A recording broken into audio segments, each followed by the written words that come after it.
All right, y'all, it's the Nonsense and Deep Thoughts Podcast.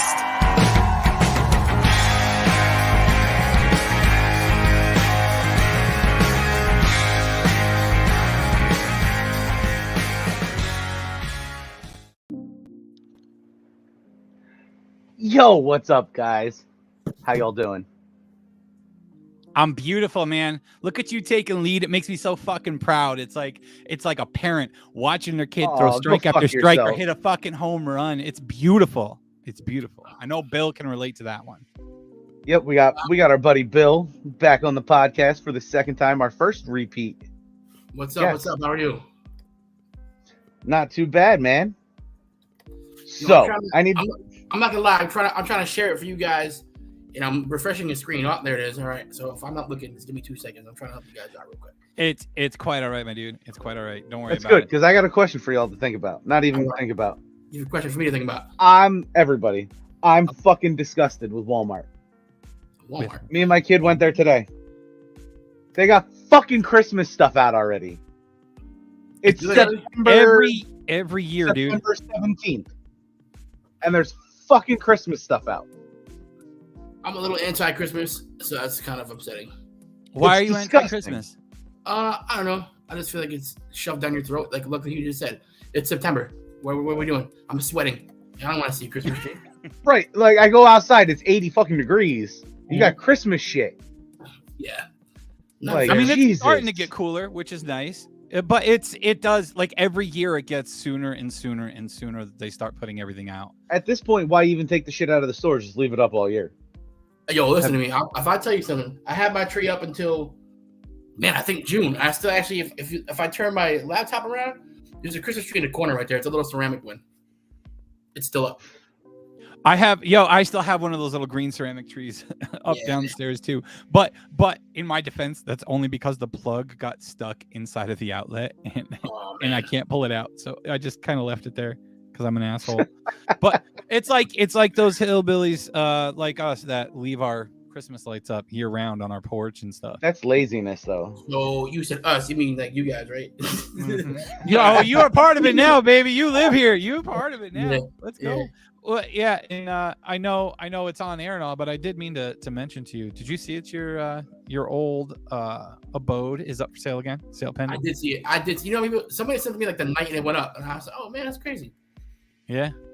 They did it. This is crazy. I think they're trying to do a small flip. It looks good from the pictures, but they didn't really put like that much work into it. I feel like they didn't change much. They just painted everything white. I'm like, all right, curb appeal, and then they did the driveway, and like that's it. It is curb appeal, which is weird to me too, because I don't see many people that flip houses that buy it, live there, fix it for a few months, and then move out.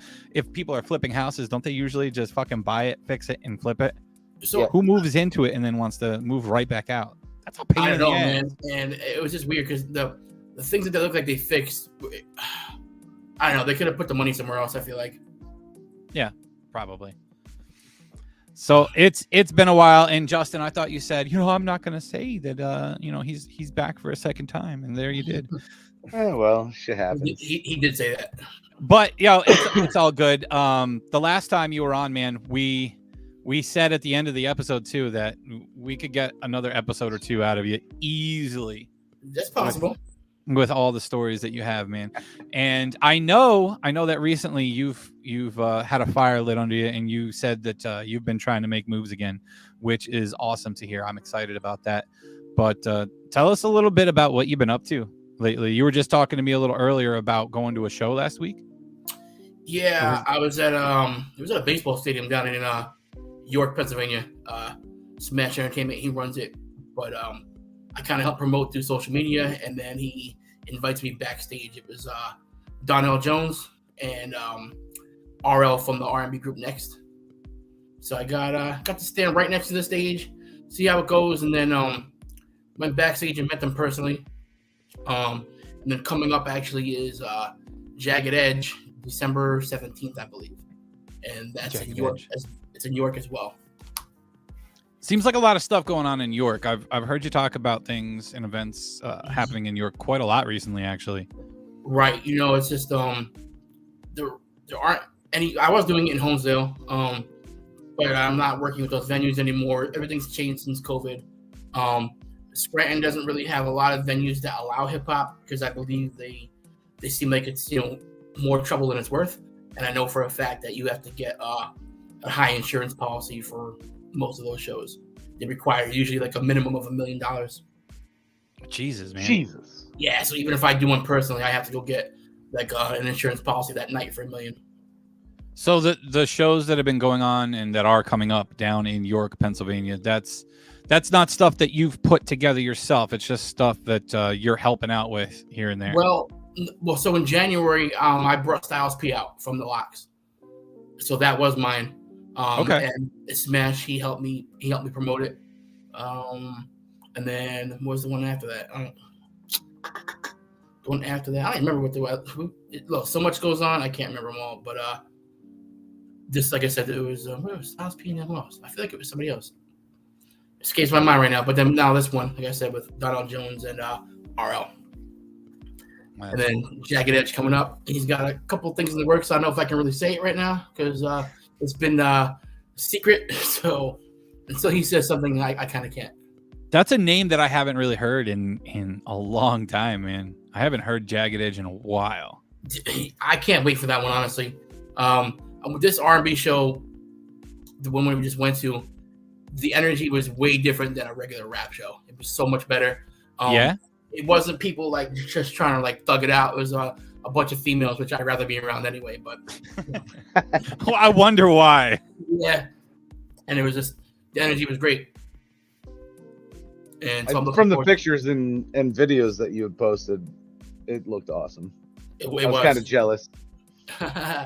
It was great, man. And then I'm a big Tupac fan. So when RL when he did the Until the End of Time, I want to film it, but I also want to watch it and be in the moment too.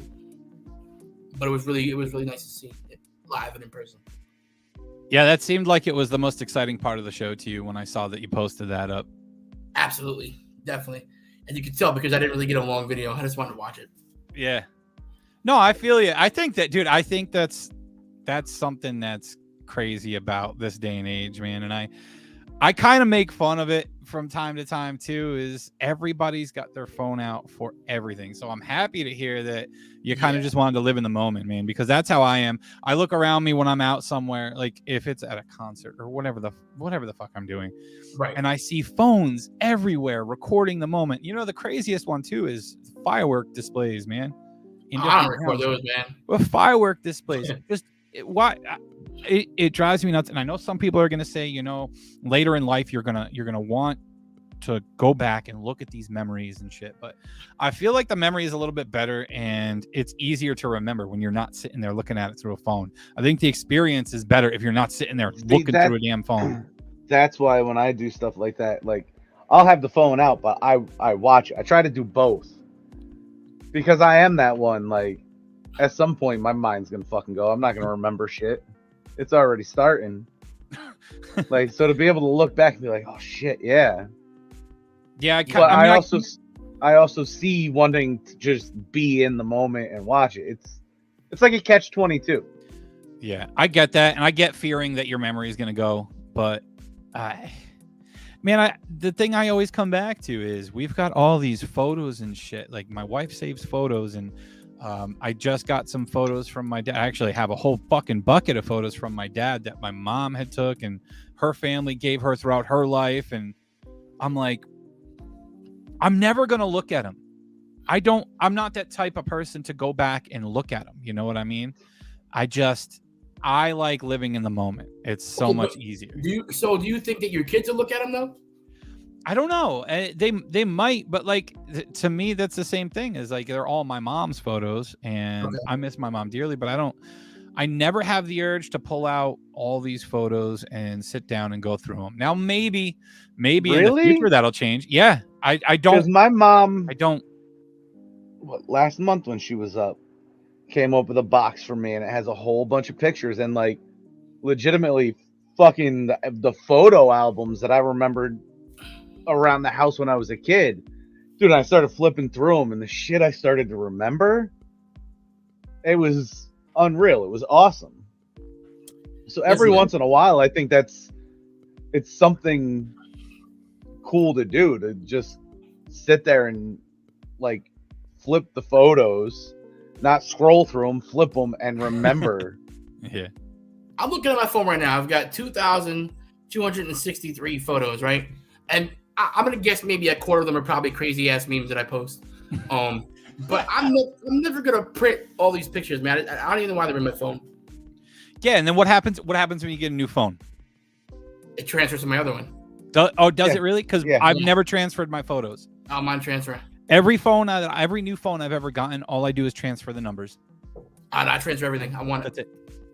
See, I don't say. I mean, Like, besides the fact that I get reason- cheap phones and I don't have the memory space for that kind of shit. I just don't. And the reason you have so many photos on your phone is because it's so easy to take them and flip through them and then get rid of them if you don't like the one, or it is what it is. Like, and back in the day, it was the camera where you only had 24 on a roll of film. Yeah, 24. So you 12. like were more pick and choose, and it was more staged photos. And whoever Katie, oh, it's Cody. I can't read. 56,000. Damn. Yes. So that right there, Bill, that is my sister Jessica. Okay. Hey, what's happening? Watching live over there on Twitch. Believe it or not, I've had a Pepsi. So my eyes are a little blurry.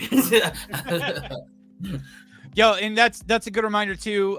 For those of you who are listening to the audio version on Spotify, Apple, or Google Podcasts, or wherever the hell else you guys might listen to, please keep in mind we do broadcast live to Facebook, YouTube, Twitch, and Twitter every other Saturday at 3 p.m. Eastern Daylight Time, or it will be 3 p.m. Eastern Standard whenever that changes. It's coming up soon, I think, isn't it? And then and then the following Thursday, every other Thursday at 7 p.m. Eastern. So don't forget, you can watch us live as well. And for those of you who are here right now, if you miss a live episode, you can catch the video afterwards, or you can listen to the audio version anywhere you listen. Super dope, super cool. We love it. Thank you for watching. Thank you for listening. If everything goes well, we might be able to start doing every Saturday. Ooh, that would be nice, man. Having a strict schedule, I'd enjoy that. If everything goes well, I should hear back about that this week. Good. So wait, is this a promotion that you've put in for? Yeah. Okay. That'd be dope, man. I'd enjoy that. Of which I'd be sent to the UK or Poland for a month. That'd be a cool Or the experience, though. Netherlands. I mean, Justin, where'd you go? What are you doing? What are you doing, Justin? We're gonna have an episode about that eventually here when Amaze gets us our care packages, and we can get her on here. All right, I know what he's doing, but you know.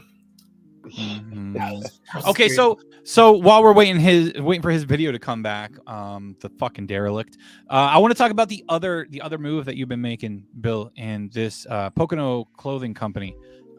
What sparked that idea? Because your whole adult life has been centered around, even your youth life has been just his whole life revolving around music. Right, and doing the music thing. So what sparked the idea for the clothing company? It's honestly been like I've been thinking about it for years, and I just never pulled the trigger, and I finally just did. Have you been up to Lake George? I have never been to Lake George. No. Okay, so it's like 2.5 the size of Lake Wallenpaupack.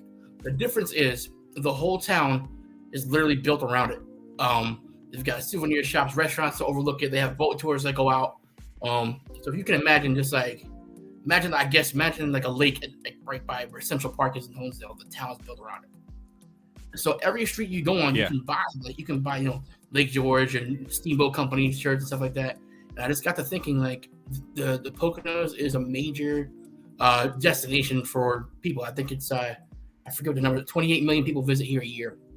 Now, where can you go to get something like that in the area? Mm-hmm. You lived through all your life. Can you tell me where you can go? Probably not. Literally the only places that say anything locally is our local Walmart. Somehow they get Honesdale shit in and Wallenpaupack shit in. That's it. Or Hawley shit. Yeah, as far as like Pocono Mountain related shit, yeah, not really. Maybe a place or two in Stroudsburg, Tannersville area. That's about it. There is one spot. It's called the Candle Shop, but they don't promote it like that. And then in Pawpack, it was the general store. Now, maybe there's more places I'm not aware of, but that's the only ones that I know personally. And for 28 million people to visit here, and for there to be nothing available, maybe on online, I have no idea. I just felt like it was a good idea, and I went with it. And I made one post, and it went absolutely crazy. I had back orders, and I had shirts that weren't available for like a month. I had to email the people and say, "Hey, I'm sorry. I got ahead of myself, apparently." You had a great idea that you didn't know it would blow up. Yeah, it went nuts. I did for those that aren't familiar with Honesdale, there's a cliff, and you're also known for like the steam engine. So I put that together, and that's one of the designs that went nuts. And it went so crazy that I couldn't even like promote this one or that one, because I said, wow, people didn't get their stuff. Can you imagine me promoting another design? I would be a little upset. Yeah, no, that was a great idea for the design, man. When you first showed that to me, I was like, yo, people are going to eat this up, including me. I still got to get myself one. I still got to get myself. And you know what happened, man? People were upset because to get that. People were upset because the cross wasn't there, and people actually got upset about that. And I would say almost angry that I didn't do one with the cross. What my point was that they never liked the star and the cross at the same time. I wasn't against the cross, so I had to do a completely different design with just the cross. If it looked like both, it would just look crazy. Yeah. So what are your plans for this? Like you have the Facebook page where people can check that out, scrolling across the ticker at the bottom of the page there. Pocono Clothing Company on Facebook. You've got that Facebook page. Do you have any other plans moving forward with that company? Like, do you ever plan on getting a storefront? I would like to. But right now I'm trying to hit like the pop-up shops or something. I see like kind of like some of like sidewalk sales and stuff like that, and things like that. But I didn't want to do anything until people who ordered those shirts got it. I just didn't feel like it was fair. If I ordered something and didn't receive it, and I saw someone promoting the other designs, I would be upset, and I didn't want to do that. So now that everybody has it in the mail, I'm ready to go. It kind of stalled me for like 3 weeks, but I'm ready to move again. Dude, that's awesome. I can't wait to see what you do with it. Like, there's just options. There's so many ways to do it, dude. Like you said, the sidewalk sales and all that, and fucking craft fairs and everything else, man. Yeah. Well, see, I think the local fairs would have been a great spot to hit that too, and not being able to promote different designs because the one took off like that. As good as that is, that kind of sucks that you didn't get to do stands at the fairs. Yeah, it was rough. It was supposed to be at the Wayne County Fair, but it didn't come in until like the Thursday before it ended, and I didn't feel like that was enough time, so we just didn't do it. Yeah, makes sense. Pardon me. Because you had you had just the Wayne County Fair, the GDS, the Hartford Fair. Yeah, well, next year it'll be up for sure. But I was talking to my brother about this, and I told him it's kind of like, it almost feels like back being in the music industry, you're starting from the bottom and nobody knows who you are, and you have to work your way back up. Yep. Yeah. But I'm gonna take what I know from the music and put it into this. Now, are you gonna strictly focus on the Pocono Mountains, or eventually you're gonna like branch to the other regions? Because like the Valley's got a stigma too. Listen, and so I live in Scranton, and so does Scranton, but they don't have anything here either. And I thought about that, but I don't want to get too far ahead of myself. I really don't. Little by little, man, baby steps. Yeah, and I know the Poconos is just, like I said, 28 million people. So I started little by little. I was, okay, let's try Honesdale. I know Honesdale well. That's my stomping grounds. So I went with the cliff and the train. So now if I move, and I have a wall and Pawpack one also. But now if you go down toward like Bushkill, you could probably there's so many. It's an umbrella. You know what I mean? Yeah, man. There's so many options, and when you say the Poconos, it covers a huge area. Mm-hmm.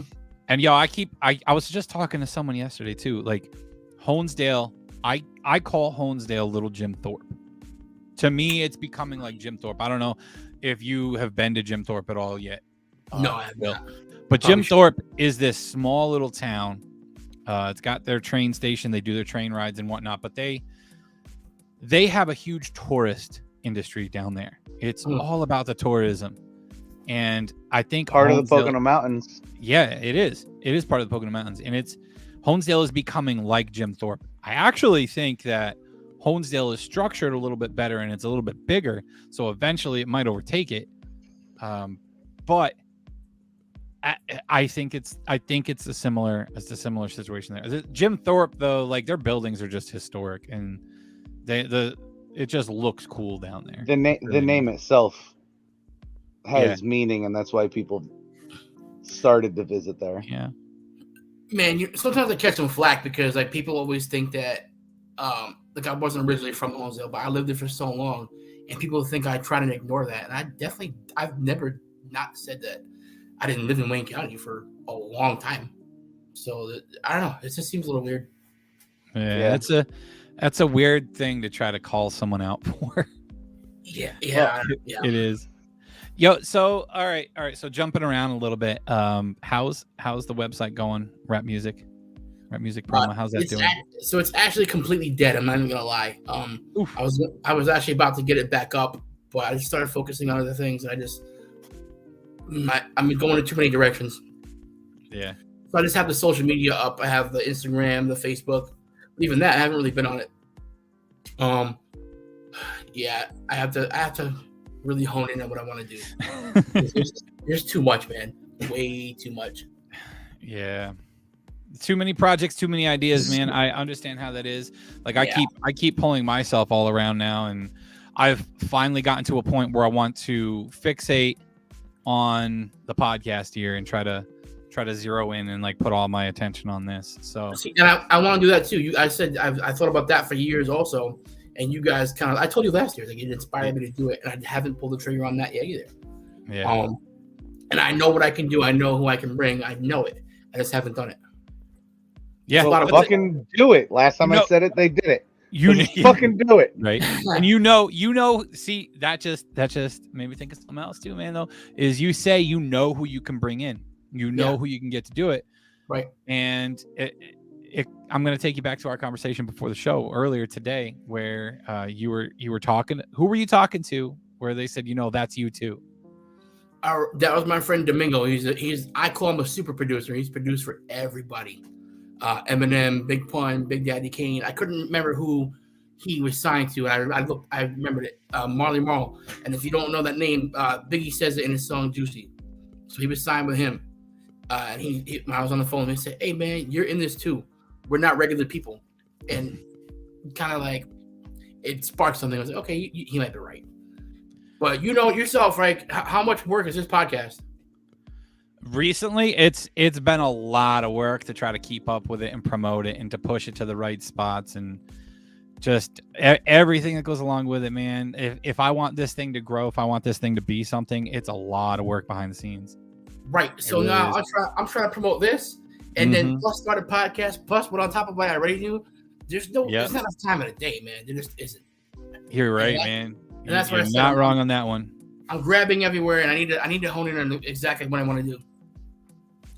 Yeah, I mean, I guess time management comes into play a little bit too at some point. Like, I wish I was better with my time management, but it's tough when you're working 45 hours a week plus, and then you got to come home and you got the kids and you got to spend some time with the wife and you got to do some podcast shit and you got to move things around here and there, take care of the home. So I'm not gonna say luckily, that's the wrong word, but I'm not married. I'm not in a relationship right now, right? But my son plays baseball, so I'm coaching a team. It's a game 2 days a week plus practice. Like, so that feels like a full-time job in itself. And soccer, right? Yeah, I'm not involved in that. I get to sit on the sidelines and watch it, thankfully. Sometimes that's so much nicer. It really is so much nicer. Yeah, I don't know anything about it. I told them I would help if they needed me to, but they would have to like coach me on what I'm coaching them because I have no clue. Yeah, right. But I did a nice Google search. I did some YouTube videos and watch what are the rules of soccer because I don't know anything about it. What are the rules? Yo, you're right, man. There are a lot of fucking rules that I don't understand. Mm-hmm. I don't understand offsides. It's not even that. I run into baseball coaches who they have no idea what the rules are. And I'm like, if you're coaching, why would you not want to know what the rules are? Yep, exactly. And I have run into a lot of that myself, sir. Because they make up their own rules in that league. Get over it. listen to me. I almost got into a physical altercation over a little kid's game, and it was so disappointing because I'm like, there's these little kids around, but the guy aggravated me so much. He was like, I was coaching third base, and he was on the first baseline, and he's screaming at me, and he's yelling at a kid on my team, and I was just like, wow, who acts like this? So I walked over to him and I said, excuse me, what'd you say to me? And he repeated it. And when I said back to him, I'm not saying what I said around some kids, but it went okay. He ended up realizing what was going on. He apologized, but I just can't believe the way these adults act. Like these kids are young, man. That's the craziest thing to me is that these parents forget that most of their kids are not going pro. They're not. They're there for the experience. They're there to learn how to work as a team, rely on other people, trust other people, befriend other people, show respect, sportsmanship. There's a whole lot of good that comes out of sports. And when you as a parent or a coach, when you are acting negatively, you are negatively impacting that kid in more ways than one. It is not just related to sports anymore. They're going to take how you life react. Lessons. Yes, they're going to take how you react, and they are going to put it into practice in their everyday life. It is not just going to be with sports. And you know what? Go further on what you said. Some of these kids aren't even going to move up to the next level. Never mind the pros. They're not going to make it to Little League. Yeah. Pardon me. I just got to. Look. See, this is what goes on. Do you by any chance represent? Oh, never mind. It doesn't matter. I don't.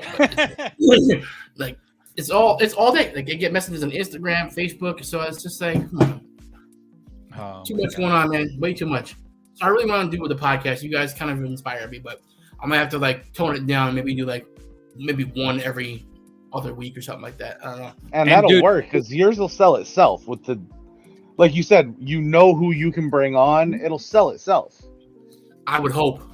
And there's no rules. There's no rules with it, man. You don't have to do once a week. You don't have to do once every other. You could do once a month. You could even pre-record a whole shit ton of them and just release them week after week if you want to. Prepare yourself. Good. Get like 10 of them loaded up and then release it each week. If you're not going to do it live like we do, nothing wrong with that, That's a great idea.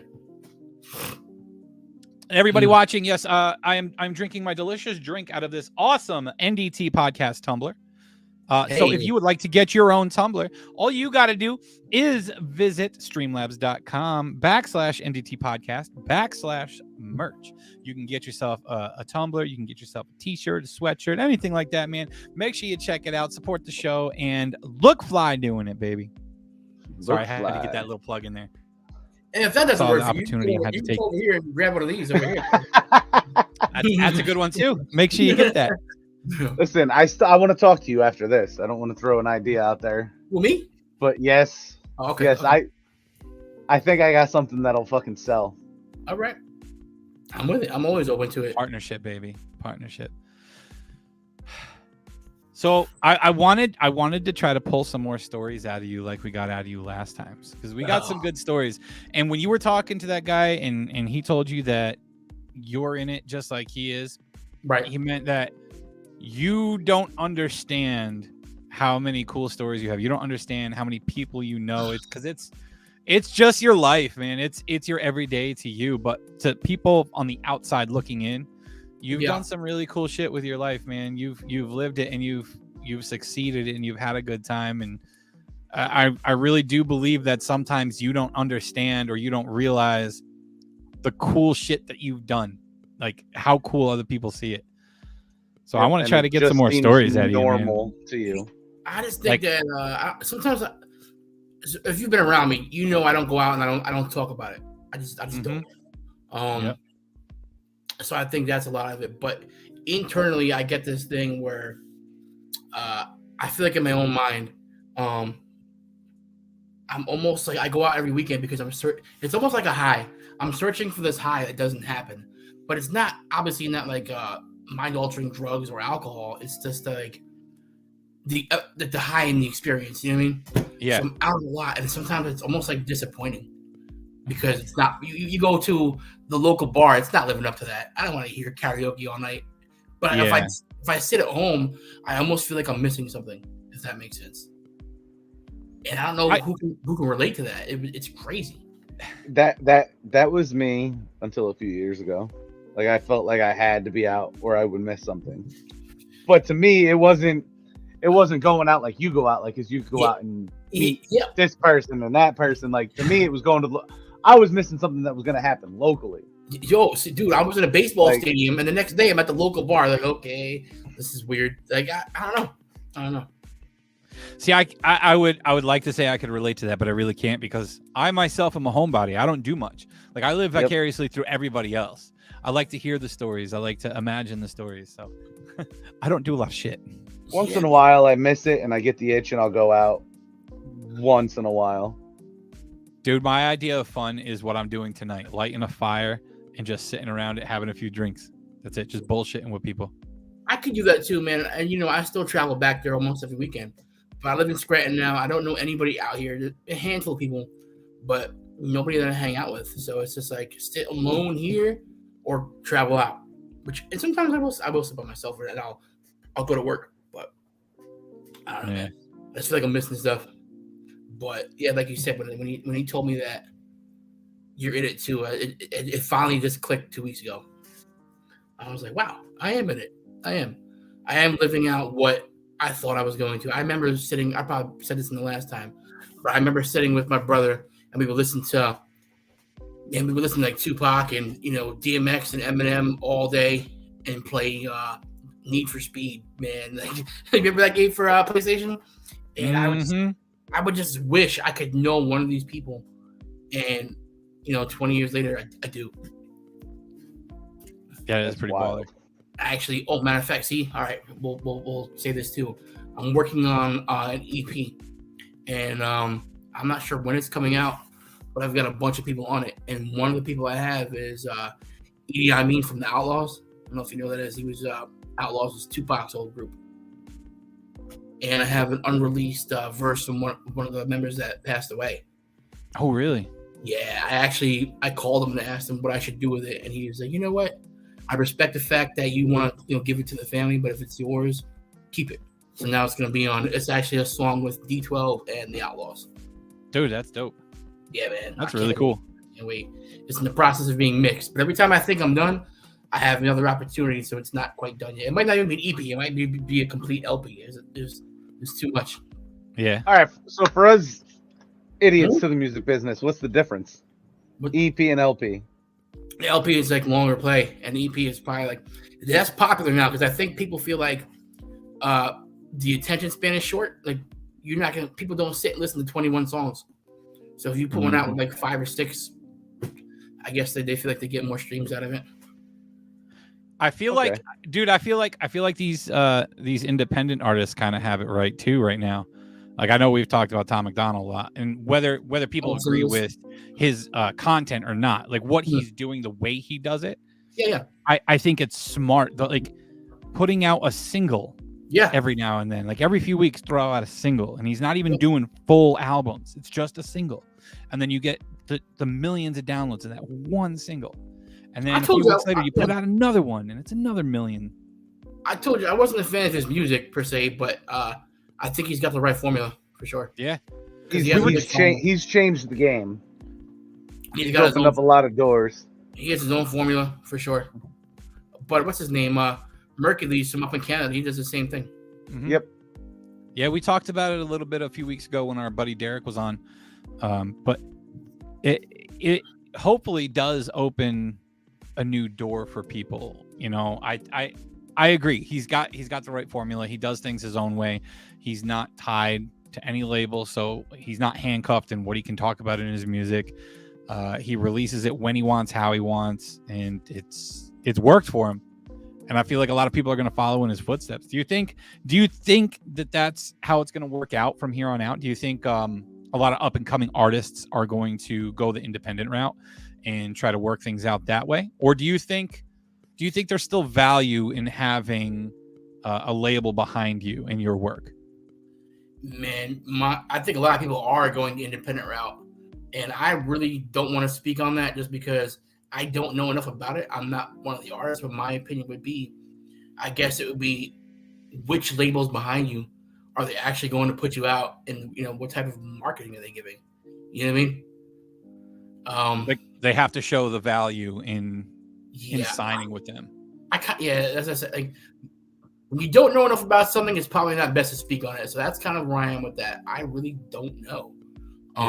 People are making money both ways. I guess it depends on what they want to do, how much work you want to put in. Because like with this, like being an independent artist too, like there's a lot of work to be done, and if you're willing to put in the work, that's one thing. But like with Tom McDonald and Mercules and all them, they not only are they making the music, they're taking the time to make the videos, and they're putting their work and effort into the distribution and all the business end of it too. Like that's 20 plus hour days, man.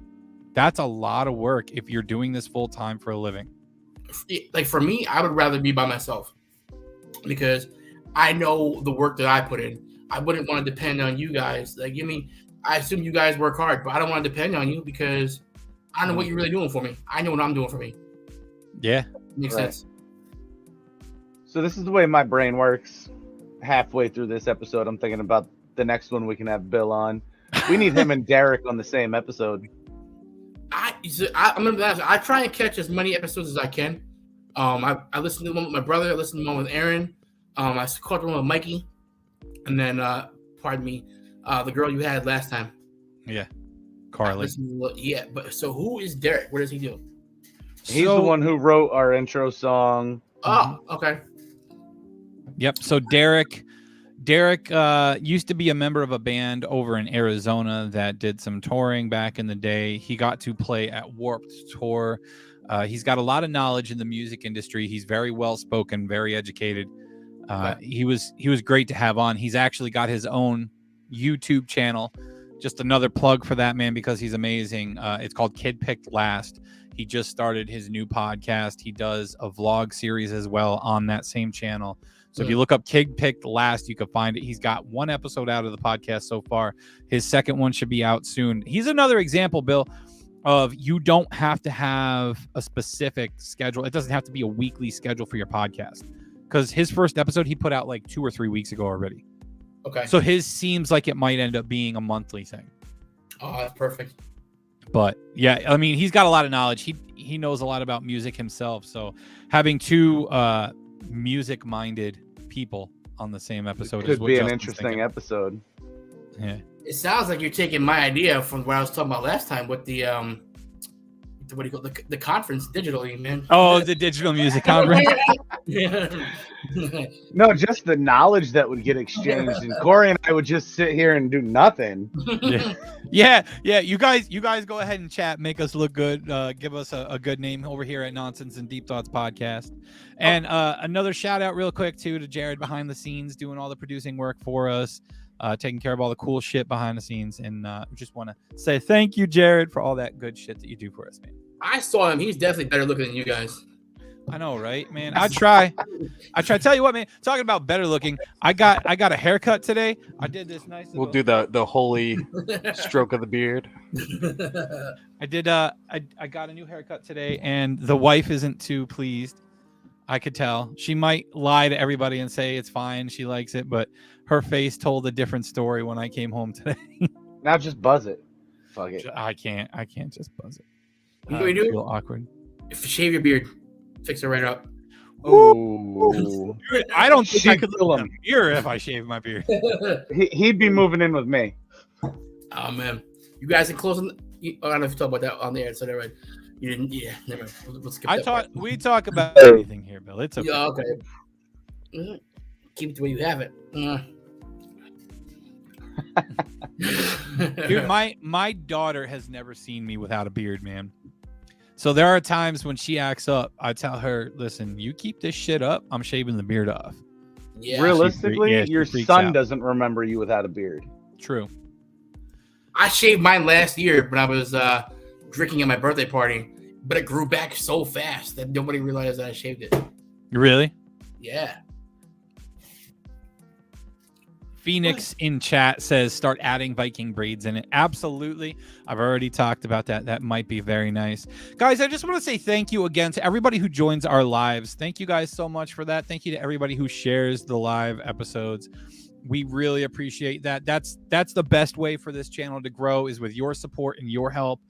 Without everybody doing all of that, we would not have the reach that we have. So thank you guys for all that. Let's see if any of these clowns on my Facebook page. Yeah, all right. So we need to get into some more good stories. We were there, and then we got, See, we say good stories, and he's like, "What do you mean? Like 2 weekends ago, when I just kind of went to this place and saw this." Kyle, what's up? Oh my See, there you go. It's not even that. It's just like I don't know. Like, there's so much stuff that happened. Like I was just talking about it. I just went to go visit my son. Yeah, sure. He's got COVID, so I went to go. It seems odd, but I went to go see him. And I was telling her, you told me that before. That doesn't sound odd. Your kid's sick. You went to see him. There's nothing odd about that. You're good. Listen, I don't give a shit, man. Like, even at the height of it, I was like, if he ever got it, like, when am I going to leave my house? It's not going to be. You know what I mean? Exactly. But so I went to go see him, and I told her I was coming on here, and I said, yeah, last time we had some good stories, and then she mentioned, she actually said, oh, what about the one where I had a security guy that was drinking on the job, and we had to kick him out, and the other security guy almost got into a fight with him. That was local, right? That was absolutely local. I remember that. I did not even know that happened. I was behind the scenes. But I remember we had to call the other security guy over the microphone to come and kick the other security guy out. It was absolutely terrible. That's beautiful. But the reality is I have so many that, like... Which show was that at? That was when Armageddon came back the second time. Yeah, okay. Yeah. I was there. I remember that one. Yeah. It was ugly, man. Ugly, ugly, ugly. You know what, man? Someday, Justin, we'll have our own good stories to tell. We might not meet people in person because we do this show virtually, but we got some people. I'm telling you, man, we got some lined up. We're getting it. Someday, I hope to be as famous as you, Bill. I'm not famous at all, but I do have a question for you guys. Yeah. He just knows famous people. Oh yeah, you did tell me you have some questions for us. Okay, so how far do you? All right, if you could pick how far you want this podcast to go, like what reach are you trying to get? Obviously, Rogan. If we're talking unrealistic, Rogan. Yeah. Okay.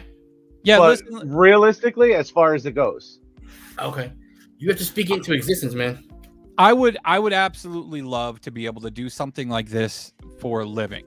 The way I look at it, man, if I could put in a full work day, I could put so much more into the content. If I'm able to actually do the research on the topics I want to research and the things that I want to talk about, I would be able to do so much more. But with my limited time, because I have to work full time to provide for my family, it makes it a little difficult. But if I can grow little by little and get to the point of, like Justin said, get to the point of Rogan, where I can actually have this support my family, I would, honest to God, I would love to have that happen. I would love to be able to support my family and pay all my bills just by doing this, with sponsorship money and whatever else, I don't know what else to do for now, but it could become a more regular thing instead of an every week. It'd be and 2, 3, 4 times a week. Yeah, and I would enjoy being able to like zero in on particular topics. Like right now, we're a variety podcast. We cover all kinds of shit. We will talk about music with you, music with Derek. We'll have like Carly on from last week and talk about education and her tutoring service. We'll talk about paranormal and politics and religion and whatever else, man. Like there is no topic that scares us away. We want to be genuine. We want to be able to show people that you can have a difference of opinion on a certain topic and still get along, still be civil. It's just, there's nothing that scares me away. And I want to be able to use that and help us grow eventually.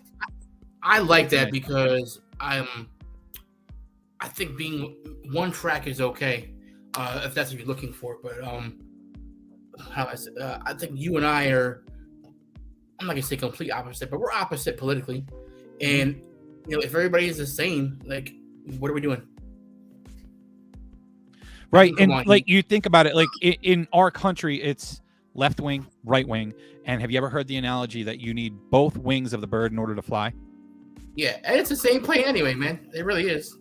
It is. But like you need to have both sides. You have to have people with both views so that you can come to compromise. Like you have to be able to find a middle ground. Absolutely. In almost every topic. And I think we do. I've had a conversation with, I'm going to say this out loud, man. I had a conversation with Justin the one time where he messaged me and he literally, it was late at night. It was probably like 1 o'clock in the morning. And our conversation that we had, I don't know if he remembers this, but talking to him about it, he literally had me in tears. I was like, holy shit, man. Because he made me think about it. You know what I mean? And I don't think him and I definitely don't go, hand in hand or viewing things the same way. But he reached out to me and was like, hey, I want to get your perspective on it. And it really, like, it bothered me, man. Like, me, that's not the question he asked, but to think about it, I was like, oh, wow, okay. I got curious. Yeah. You remember the conversation? Yeah. All right. I don't want to say where it is, but I'll both tell Corey after. But I was like, oh, wow, he's reaching out to actually ask me what I think about this. And, to give him an honest answer, it was emotional for sure. Yeah. I get deep sometimes. and a lot of times it's with Bill. Which is the point of our show. It's nonsense and deep thoughts, man. I like that. I definitely gotta get into that shit. We like the bullshit, but we also like to hit topics that mean something. I want to hook you up I want to see if I can connect you guys with is my friend. His name is TJ Griffin. Okay. He is a super entrepreneur. He actually has his own podcast as well. It's called The Cornerstone. But that name sounds very familiar. TJ Griffin. That name sounds very familiar. He's usually tagged in my Facebook. He'll comment or like it. So he, I know he has a bunch of Airbnbs. But what they're focusing on now, it's called Creative Hope Studios, and he used to manage Armageddon from Terror Squad. And what they did, him and his partner, his name is Jose Rios. There you go. They go to juvenile detention centers and they take the jail cells and they turn it into a recording studio so the kids have an outlet. I did see you post something about that. Yeah, he's super knowledgeable, super nice guy, and I feel like it would be beneficial to, I would say, both of you. Yeah. Okay. Spread his word, and he's definitely, he's actually the guy I go to when I need advice. I feel like when I need someone to talk to, there's not many people I can go to who have been in my position, if that makes sense. But he's the one I talk to all the time. I tell him that. I'm like, dude, I'm taking your knowledge. He's such a knowledgeable guy. That's good to have. It's good to have in your back pocket. It's good to know people like that can help guide you through situations that you're not really sure about. So the more that I can get from that, the better. The more people I can find like that. He's like, he's up here for real. And Armageddon, he's the other guy I talked to. I saw him last year, and I just went to Lancaster it was actually TJ had a pop-up shop, and he was promoting that business. The Creative Hope Studios. I went down. Armageddon was there. We caught up. We did not talk about music at all. It's good to have, an actual friend in the industry that you can talk to, bounce ideas off of, and not even be music, man. It's crazy. That's definitely a friendship I value. Yeah. See, that's one of the cool stories. Like, you can talk to this star and just literally talk. Yeah, man. I met him because I was trying to bring him out here for a show. They came out here. They saw what I was doing. They asked me to be part of their marketing team for pretty much the internet. And then they invited me to the show that they had a couple months later. It was with Fat Joe. And we went there, and we just kept in touch ever since. He came back up a second time. He's been to my house. I'm pretty sure where I picked him up was at his house. I've had lunch with him and Chrissy, and we just kept in touch, man. And shit, my son's 6 years old, so I've known him for damn near 10 years now. And it turned into this business relationship into an actual friendship. And there's not many guys out there that I can say that about. He's definitely one of them. The other guy, Domingo, I was talking about, I consider him a friend as well. The industry is it's dirty and confusing and disgusting, but there's a couple guys I've met that I appreciate. That's awesome. Man, that's awesome. That really is. And it's something I hope to accomplish too with the podcast. Like with some of the names that I'm hoping to bring in. I'm talking with one right now. I've reached out to a few more, but I'm hoping with the people that we bring in that it ends up being more than just like a quick little, hey, thanks for coming on the show. Let's chat a little bit. And I hope that it works out in the same way as that situation where we can actually form friendships with people, because that's what I'm in the business of, man.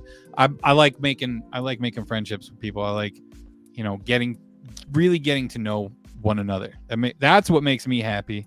Like I getting to see what someone else is really like. That's what I enjoy. Right. And, I hope the podcast industry isn't the same as music, because sometimes it's really all about people will stay in contact if it's about money, if that makes sense. I get it. It's a business, but some people are there for like you said, the friendship and the business aspect of it, where it's interchangeable, but at the same time, you can act the right way. Yeah. If that makes sense. Yeah, I've tried to treat the podcast like I've treated my experience with Twitch streaming as well, where I don't make it just about connecting with people in order to get something from them or earn a profit or anything like that. It's about making connections with people who have similar interests as you and get enjoyment out of the same things as you and getting to know them and shit like that, So that's where I'm at with all of it. Okay. Hopefully. All right, Corey, I got another question for you. Okay. What's behind you? Which one? Which thing? I see like this thing. Yeah. So that is a jacket I got from a guy I work with. He was gonna just toss it if nobody at work wanted it. It's a New York Giants Super Bowl jacket. It's just it's a little too small for me. That's cool, but above that, what is that? This here or the sign? Both. So the sign, it says "The Holy Man." Okay. It is something that a friend of mine named Allie made for me. There she is. There she is. That's the one right there in chat right now. She had made that for me and brought it up to me when I had my streamer get together. I had this past summer, I had a bunch of people that I met on Twitch. Is going back to what I was just talking about, man. HolyCon. I like to make connections with people. Yeah, I called it the streamer get together, and my name over on Twitch is The Holy Man. It's a play on my last name, and everyone started calling it HolyCon. So I had a bunch of people come up here from Twitch, and I met them in real life. She brought me that sign right there, and the rest of that's all a bunch of little anime figures because I'm a nerd. Okay, behind me I have a bunch of alcohol. I see that. Yeah, I see that, and there's nothing wrong with that. Nah, and the shirt. You know And what would be great for that alcohol? A tumbler with you're right. podcast on it. That would be great for that alcohol. I can bring it to the baseball games. Exactly. No one will be any wiser, man. You got this shit. Well, when I start sending kids to go home when they're at first base, they might figure it out. Dude, so okay, you're saying you had these questions for me. I had one lined up because of something I experienced last night or this morning. I don't know, my sense of time's a little messed up right now. But I was in my truck, I was going somewhere, and I heard a song, and the song that I was listening to, it's one of those songs just that it kind of hits you emotionally, makes you think about everything that's going on in your life. And I thought to myself, I was like, you know what? I got to ask this question to Bill when he's on. So my question out of that experience was, do you have that one song or that one artist that you turn to when you need to relax or you need to put things in your life into perspective? Is there some specific artist or song you turn to? Absolutely. People are gonna hate me for this but it's fine. So Tupac is my number one person. Okay, whether they want to party, whether they're upset about something, whatever. I feel like he speaks to me. Man, he's been gone. Holy shit! I just posted the other day. He's been gone for so long. He died in '96. And I still put it on every single day because no matter what mood I'm in, it speaks to me. And another one would be DMX. They're not. I just feel like they're not. Both of those artists are not one dimensional. They have every mood for me. Every single mood. Yeah. Those are my top two. Like when I'm in a weird mood, if I'm happy, shit, we can put on anything from any of those two. But Tupac is my absolute number one favorite, and we share the same birthday. So I don't know if that's got something to do with it or what. But 100%, I believe it. He is my favorite, and I'm glad to know the people that are around him.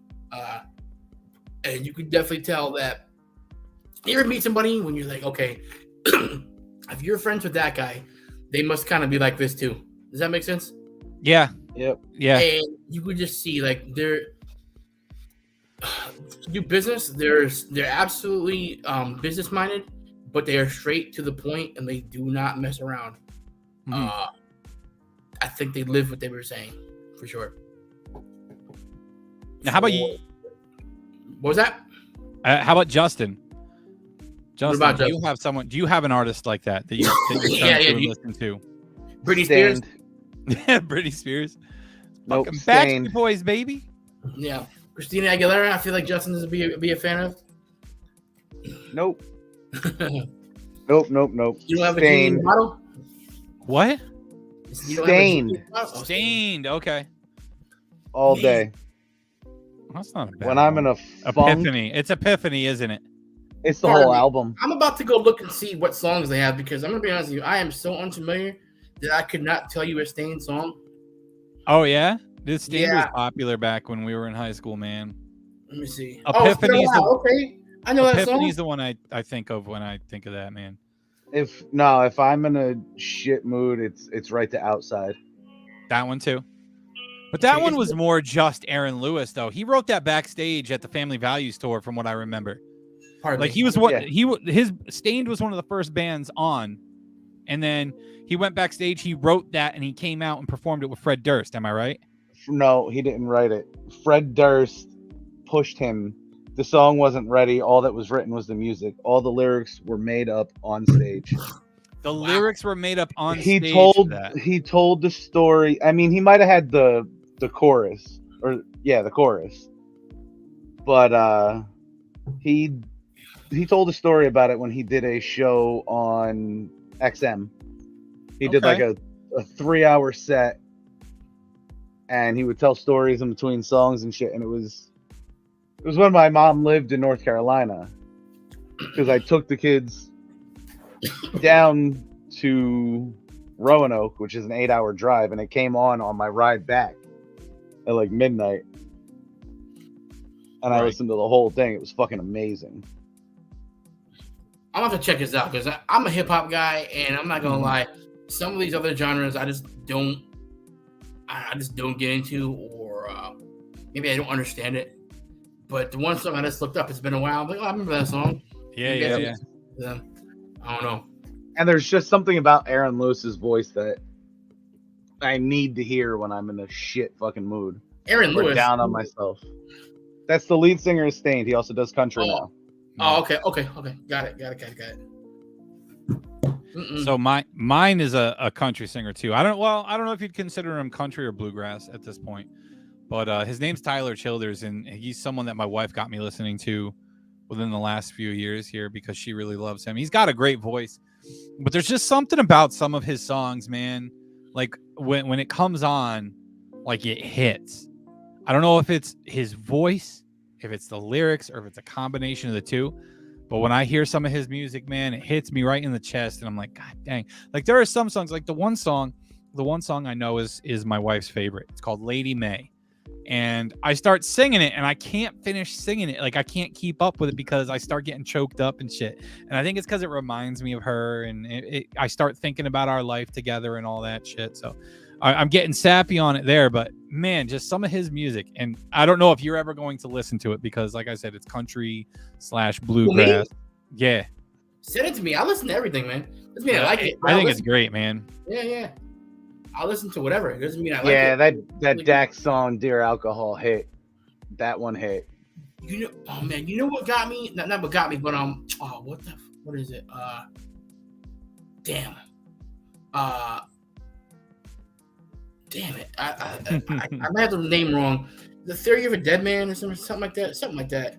I don't know. It was like he's like crushing candy, crushing pills. Like that's it. Like were you talking about like addiction and shit like that? Like, is it? I don't even know. Somebody watching it might know, but that, yeah, that's it. It's I'm looking it up right now. Pardon me, I'm looking at my phone. Oh, RX by Theory of a Dead Man. Yeah, Medicate. Yeah, like, you know. Oh yeah, I know that. Okay, I know that one. Yep. So I've never had that issue, but I know so many people that did, and it was just like that kind of hits. You know what I mean? Well, that's like the Tom McDonald song, Withdrawals. Okay. That's another one. It like he in the song like gets a frog in his throat because he's getting emotional and he doesn't cut it out. He just lets it go. That's the way to do it, man. That's the way. Mm-hmm.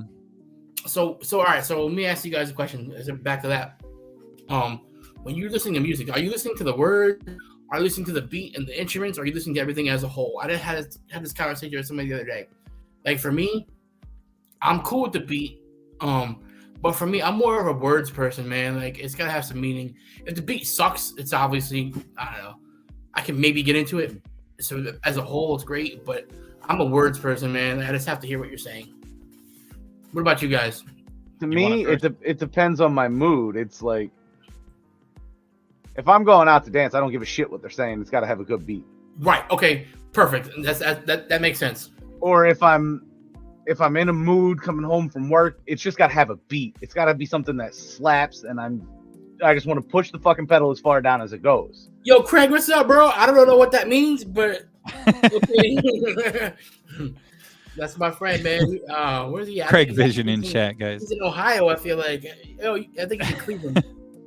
But yeah, all right. So for me, it's all about lyrics too. It's all about the words. I like music that tells a good story, man. I like stuff that tells a good story. I don't like repetitive shit. I don't like something that's written by a bunch of different writers and has no meaning whatsoever. If I'm going to listen to something with a beat, I'm going to listen to house music. I'm going to listen to techno. I'm going to listen to dubstep, shit like that. And that's just like, for that's just like to drive down the road, you know, if I'm in a mood or something. But if I'm listening to something with words, with lyrics, I care more about the lyrics than the beat itself. Right. I'm interested in the story it tells. Yes, whether it be in just one. I like it to be more in just a song, but once in a while, like if an album tells a story, that's awesome too. But albums don't come out anymore, so. Listen, I'm gonna tell you something right now, okay? If you listen to the album is called Black Trash. It's by Sticky Fingers of Onyx, okay? If you listen to it from front to back, the whole thing is like a movie. But you actually have to pay attention to everything. It's the intro. It goes into like a murder scene. It's absolutely insane. It was so far ahead of its time that I think it still hasn't caught up. Well, that's like the metal band Ice Nine Kills. Their one album, it's a fucking Halloween album. I can't remember the name of it. Oh, Silver Scream. It's called Silver Scream. Okay. Every song's about a different horror flick, and when they put the videos together, the videos tell a story of how the lead singer is living out every fucking horror movie while he's talking to a therapist. It's actually pretty fucking cool. Oh, okay. Let's check. Tell me it again. I'm about to write it down. Ice Nine Kills. Ice 9 Kills. All right, I'm gonna check that out. That's like some heavy metal shit. Oh boy, I don't know if I can do that. It's good though. They're good. I'll try it. All right, Justin, you gotta pull your phone out and write down Black Trash. Trash. I'll just Black put Trash. it right up on the computer. Yep, Black Trash. So what's up, Crystal? So I've been thinking of some kind of like obscure topics for when we have you on, man, so that we're not like solely focused on the music aspect and shit. And I've been trying to think of what I want to do. Like, do I want to ask you a hot controversial topic right now and have us discuss that and piss some people off and see if people can find common ground on it, or do I want to talk about ghosts? Because I know you've had your fair experience of ghosts. You know, fair experience with ghosts. Right, we can do both. We could do both. So, do we want to get the controversial shit out of the way first, and end on the light note of the ghosts? Yeah, let's do it.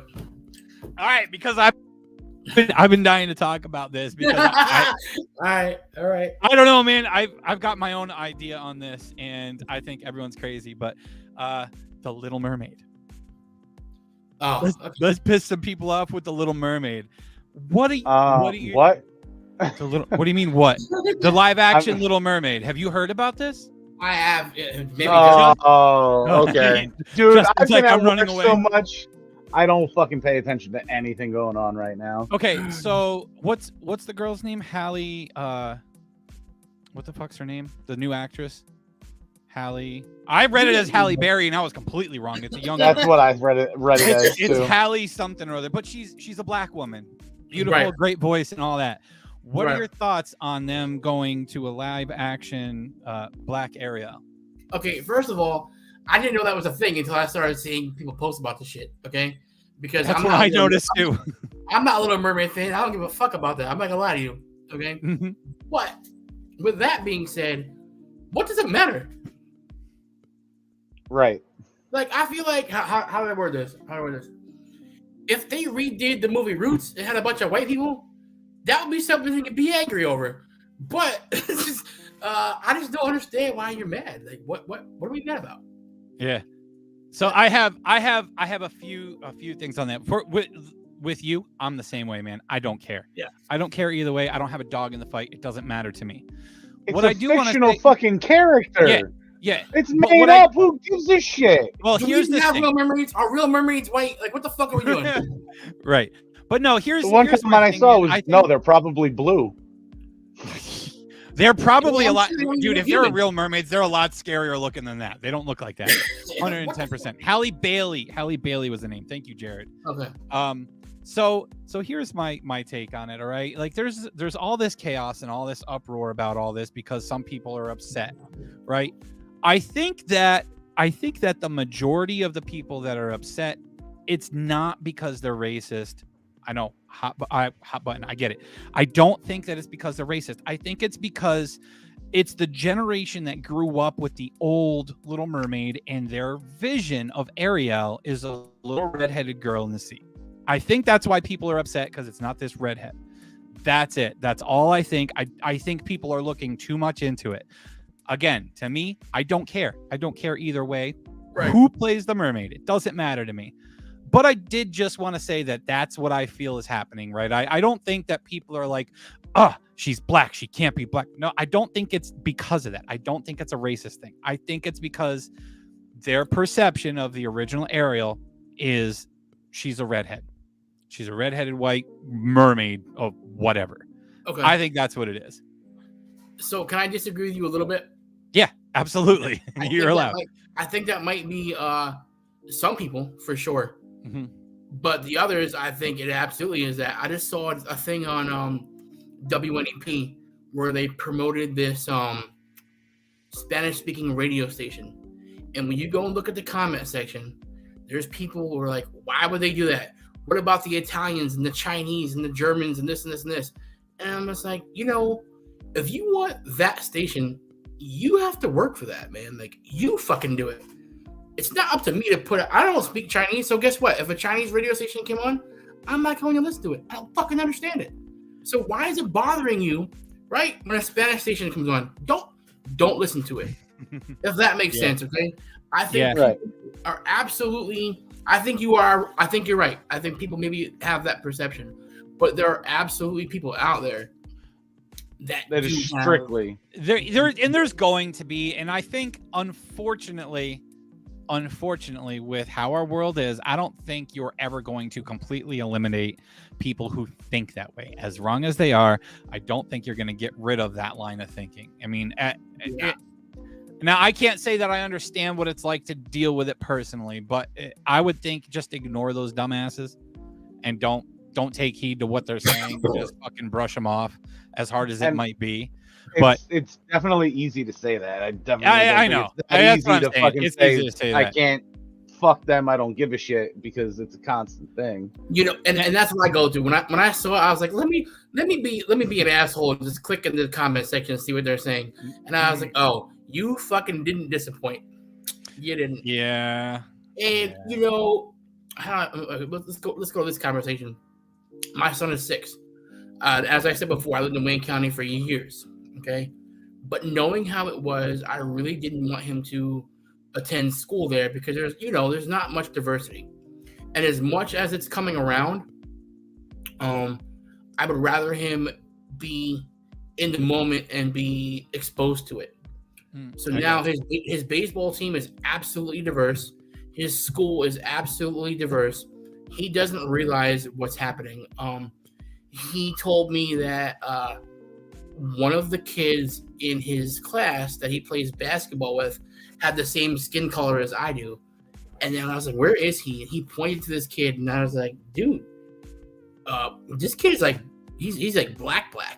So I'm like, what are you like thinking of? I'm obviously darker, you know what I mean?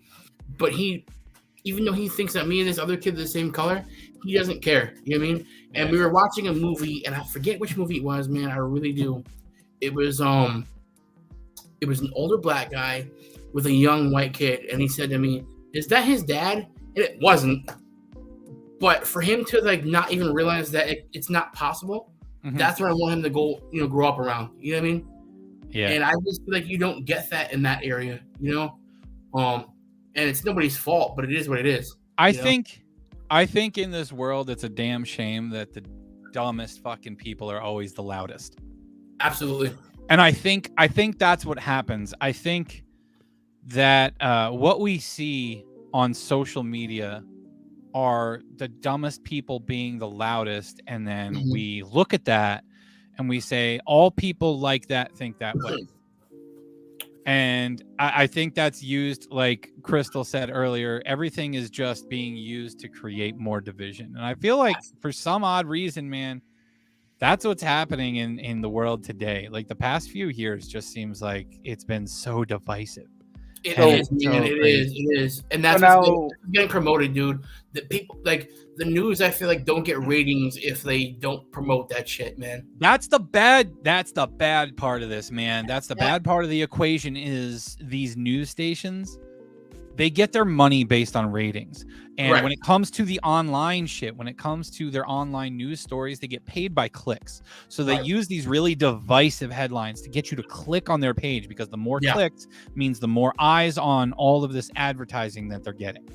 So if they get those clicks, they get that advertising money.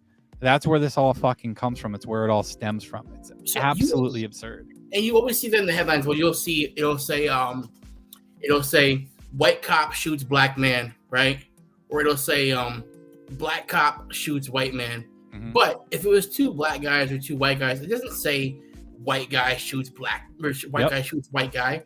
But you're doing that shit on purpose, man. Just fucking stop. Right. And then one I saw in New York it said I feel like it was something weird. I can't remember. It was a Chinese guy, and I think maybe the guy might have been Puerto Rican, and I think the shooter may have been white. And it said like white guy shoots 2 black cops, and it ended up being one was Puerto Rican, one was Chinese. Like, what the fuck are we doing here, man? Like, it just made no sense. It's just like it's definitely media for sure. Yep, for sure. Right, because it's been a bad part of it. And did you guys? I don't know if you guys did. So remember that protest that happened where I was a speaker? Oh yeah, in the trucks and all that nonsense. Not even that. Nope, I don't even speak on that. It was I don't want to say who they are. My friends came, and they thought my friends came to cause trouble because they had a certain attire on. We'll say it like this: they're bikers, okay, and they thought that they were there to cause a problem, but that wasn't it. They were there in support of me. Right. And the rumor got spread that they were there for an issue. And I'm like, no, they weren't. They were there. They stood in the back. They were supporting me. They knew what I was doing, and they came to make sure I was okay.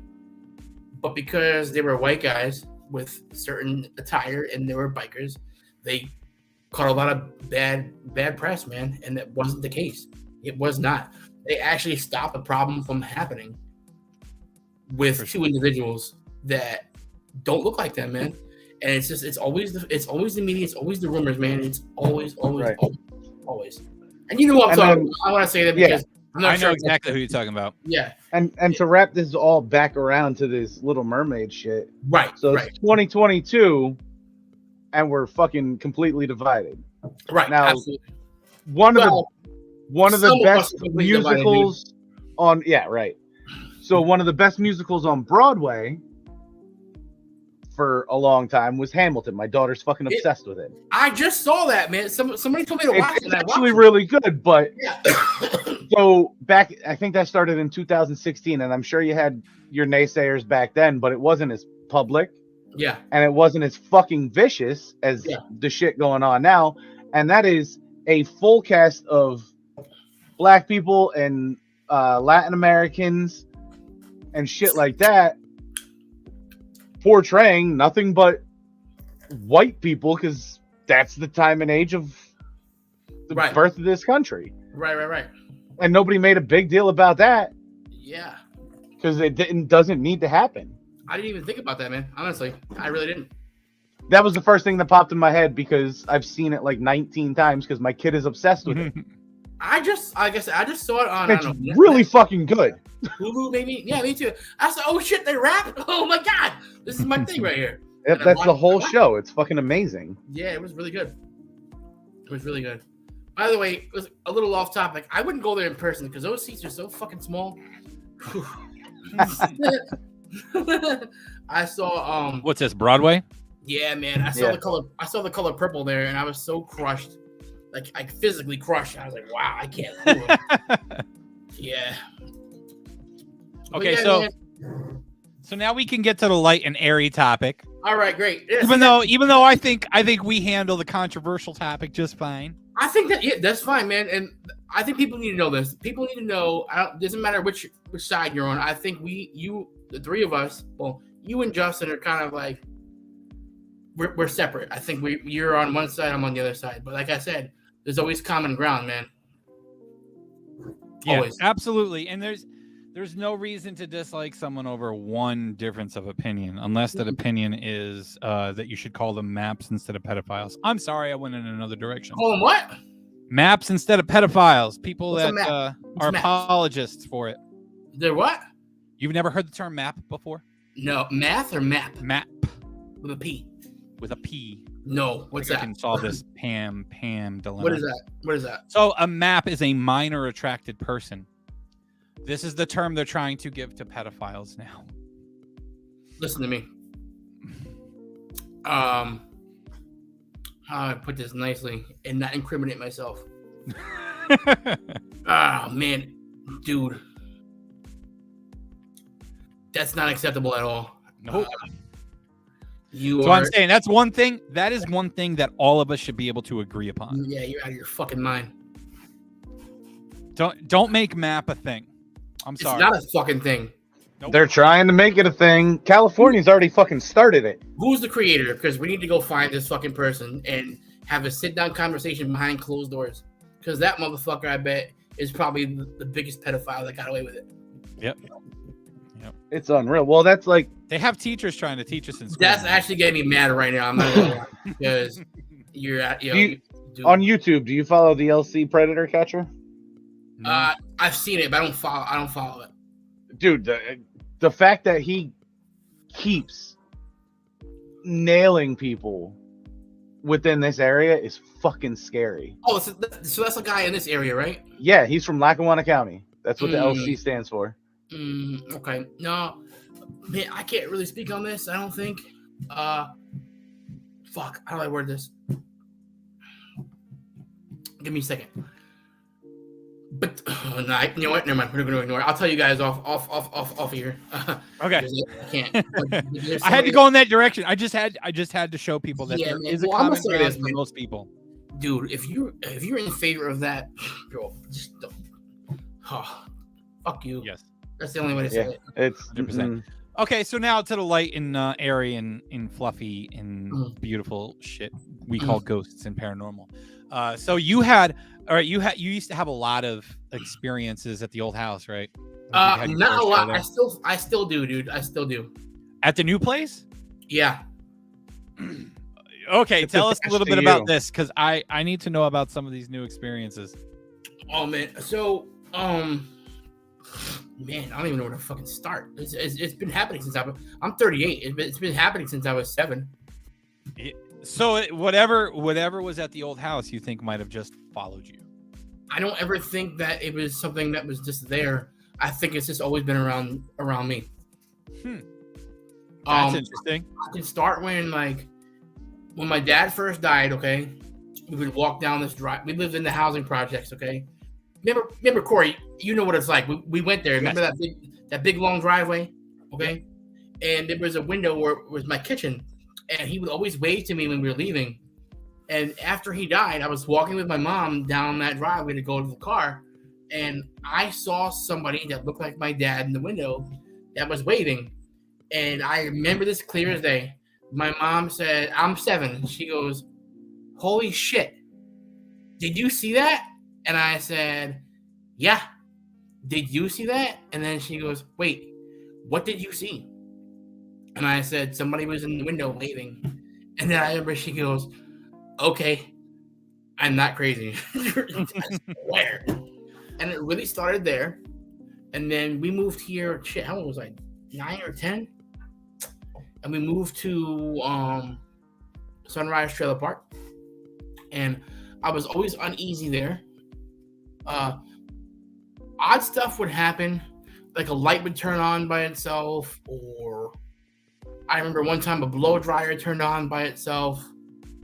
And I didn't really know what was going on. So fast forward, we moved to my old house back in Lake Ariel. I was 20, and the weirdest shit would happen. Like a door would open by itself. I'm like, all right, whatever. A picture would fall off the wall. It would sound like somebody hit my giant house, hit the house with a hammer.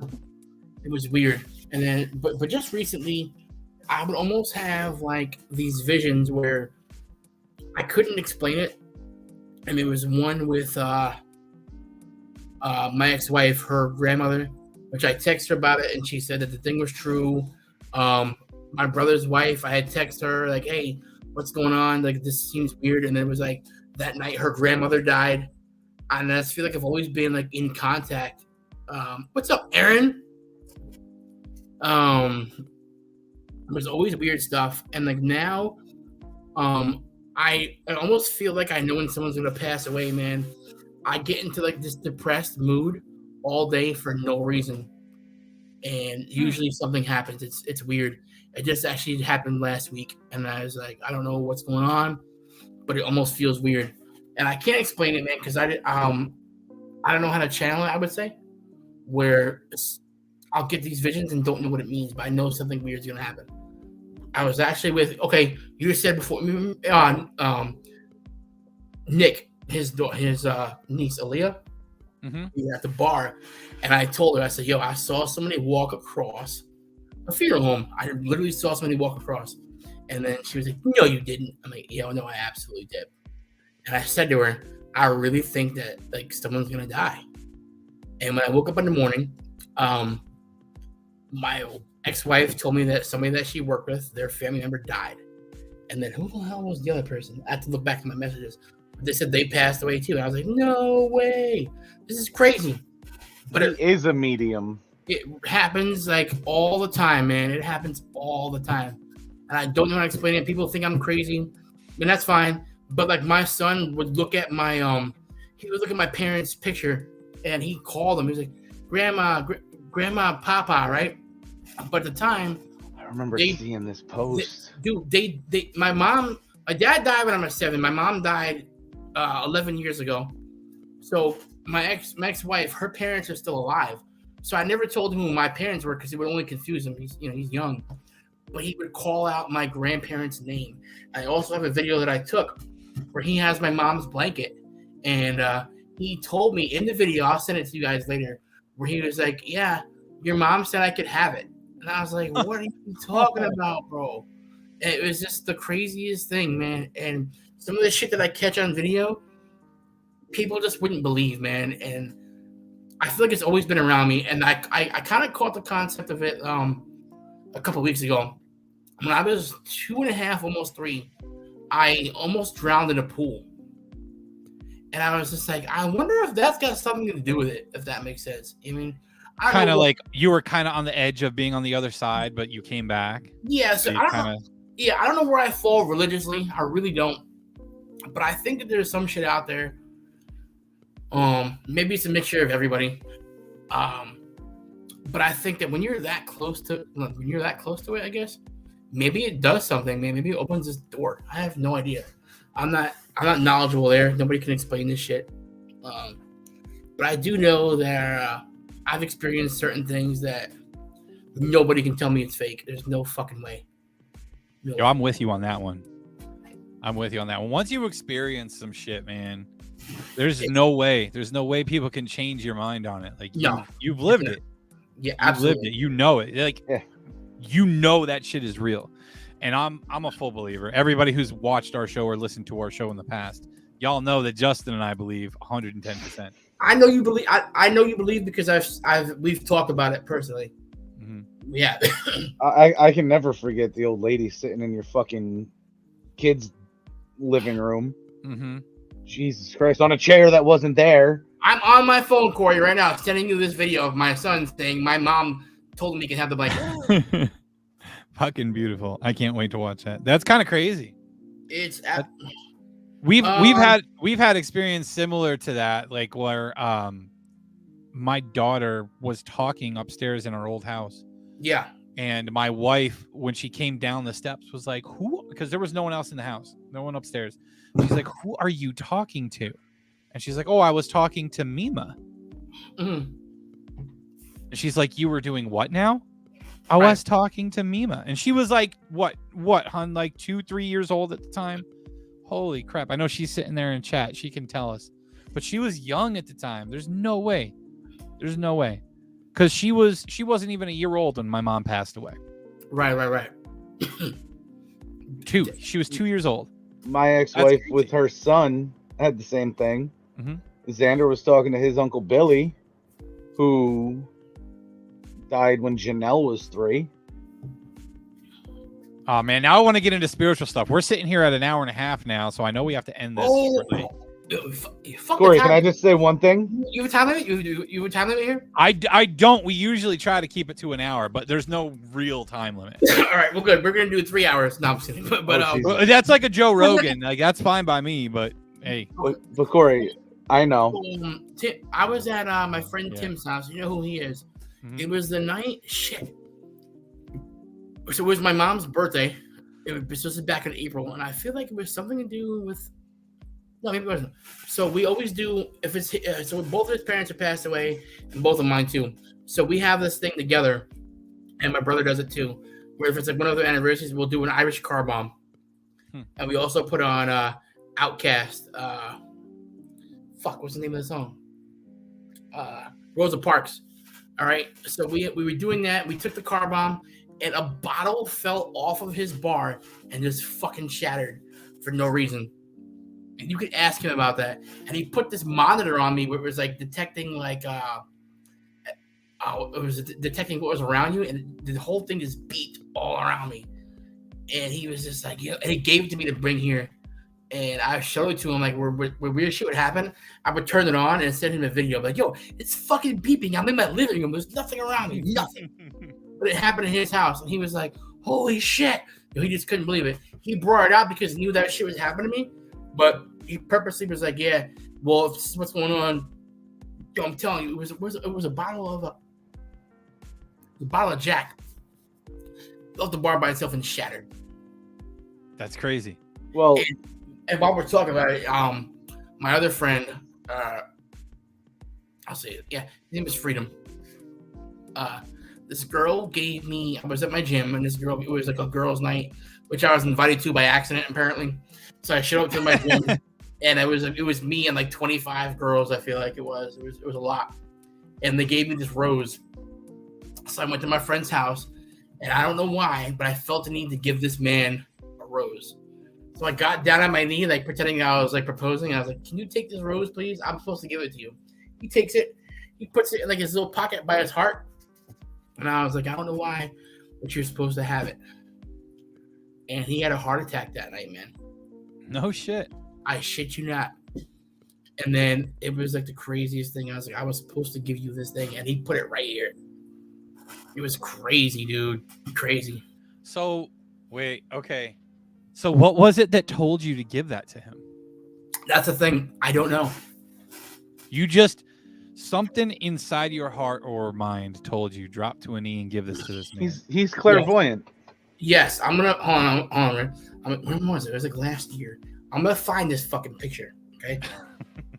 And maybe show it to you on camera. You got there. Okay, so you got there. You got there by mistake. You weren't supposed to be there. No, I was planning to go. I was planning to go for sure. Okay, but it was a girls' night, and I didn't know they were gonna give away roses. Like I didn't know that. But I was just there. I'm always at girls' night. Doesn't matter. I don't care. It's more fun. It's more fun, right? Yeah. Me kind of ready. Look. Okay. Look, this picture looks fake, but I promise you, it's not. Can you see? If anybody can see it, it's a little bright. All right, fuck it. Where we at? Oh, where we at? Is that on your Facebook? No, it's on my fucking phone, bro. All right, see the rose? There, yeah. All right, she's got the rose, right? So hold up. Scroll through that night, and I gave this guy. Where is it? Come on, come in the light. Come in the light. You can see the rose in his heart, bro. You see the rose? Huh. And he had a quadruple bypass. Is that not kind of weird? wild, man? That is very weird. That's definitely weird, man. Yeah, I don't know how to explain it, man. I really don't. My wife said earlier that you should see a medium, and Justin's like, well, he is a medium, but she said that maybe a medium can help you like harness whatever this is that you're feeling. No, because I've talked to a few. This is no bullshit, okay? I've talked to a few of them, and I went to one, and the one lady was like telling me all types of shit that was completely wrong, okay? So when I went to this other one, I was like, hey, I feel like this is going on. And then she was like, wow, maybe she was wrong because there's people trying to talk to you and she's just getting the wrong information. And I was like, I don't know why I believe in that, but it made sense, I guess. You know what I mean? I don't know. So reminds me of stories that person who I'm not going to fucking mention has told me. They don't deserve the time of day on this. Yeah, some people see shit like this through dreams. So okay, it's some people see it through dreams. Some people it just pops into their head, like the one you're talking about, Justin. I've been told by that same one before that they had a dream of this happening or that happening and stuff like that. Craig Vision in chat there says that his daughter, who's 2, talks to his mother-in-law who died in 2007. So a very similar experience to us as well. Dude, that's crazy. Craig, have you watching this whole time? So I had a thought the other day on this kind of topic, man.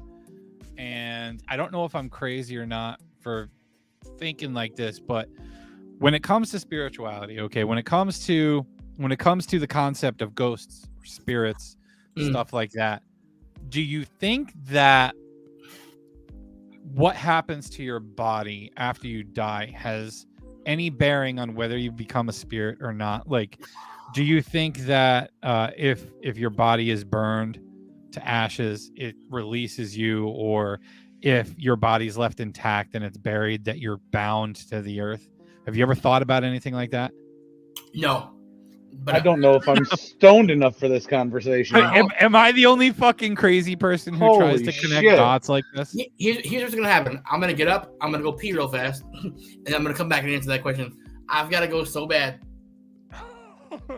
Mr. 3 hours, you got to get up and take a bathroom break. Listen, I'm pushing 40, bro. My bladder is 40 years old. I got to go pee.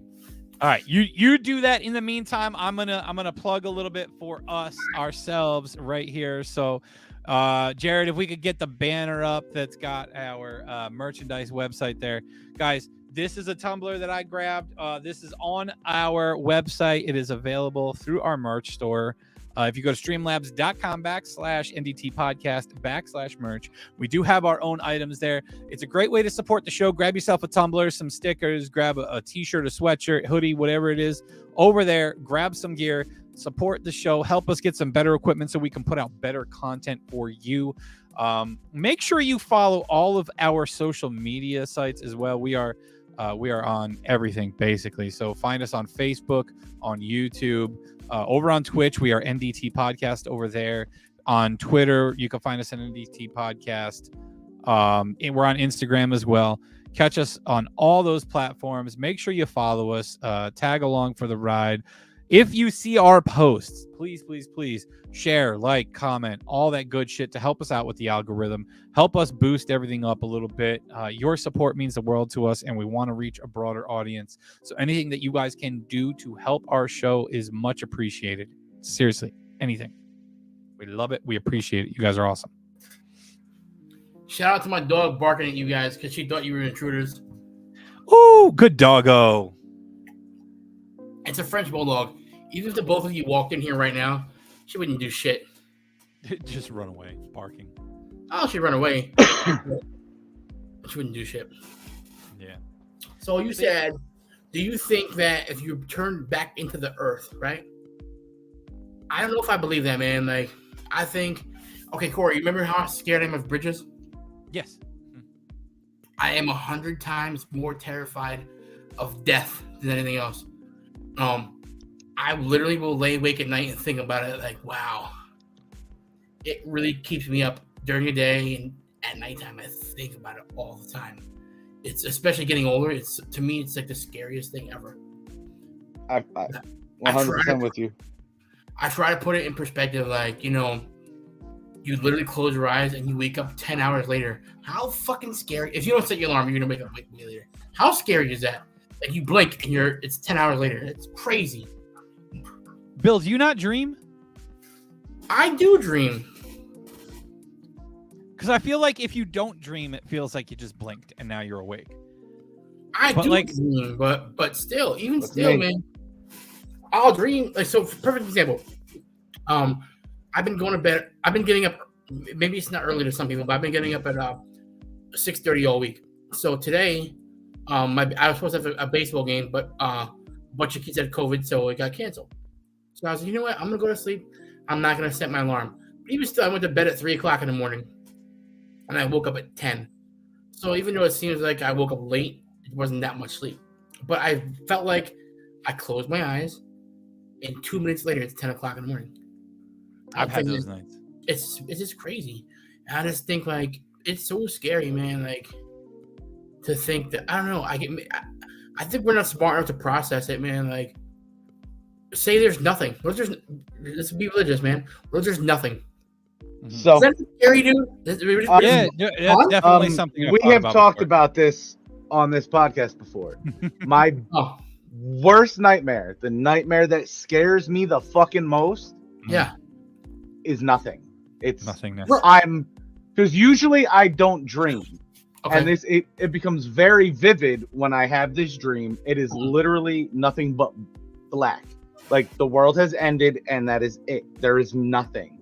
Imagine that is my that is the nightmare that terrifies me the most. Justin, we should get married, bro.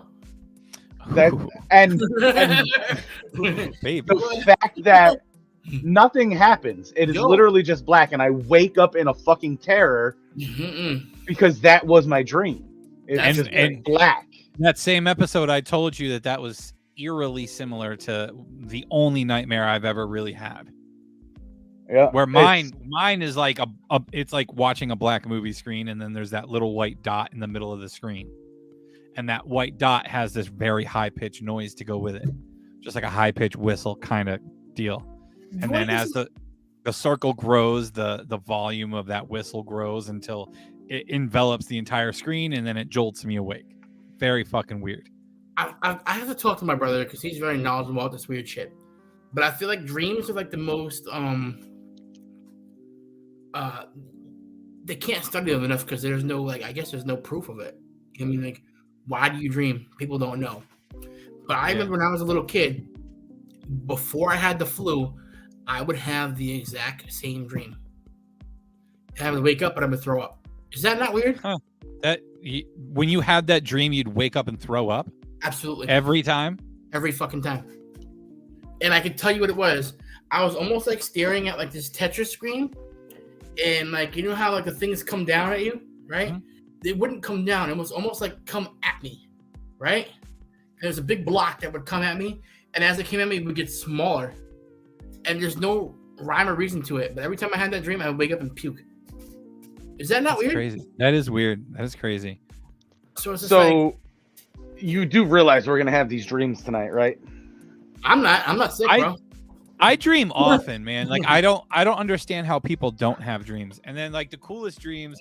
This is going in a different direction than we started. But This is way off of hip hop, man. This is way off. Yeah. But when I have dream, like sometimes I have these vivid dreams where it's like I can control the dream. That's rare and few and far between, but those are pretty cool. Yeah, we'd be like, yo, wake up, You stupid. know you're dreaming. Right? You tell yourself to wake up. Yeah. You're like, it's like, all right, I know I'm dreaming. None of this is real. I can do what I want. It's fucking... Have you ever had dream paralysis? Is that what it's called? So the sleep paralysis? No, Yeah. but I've watched or I've read some different things that try to explain how you can try to accomplish it. I don't And want people, that shit. No, bro. people try to make this happen where they're like their entire body sleeps, but they're awake and they're alert, and you can't move your fucking body. Like, that would scare the piss out of me, dude. So they claim that you see a demon in front of your bed. Really? Yeah. Sometimes, yeah. So that happened to me one time. There's no fucking demon, thank God. Okay, but this is the weird part. I've been sleeping. I woke up. Okay, and I had a sleep paralysis. I woke up. I could see everything around me, but I couldn't fucking move. And but I knew what it was, and I said, okay, maybe that's what it was in my brain. I said, okay, this is sleep paralysis. You'll be okay. You'll be okay. You'll be okay. You'll be okay. And all of a sudden, I was able to move.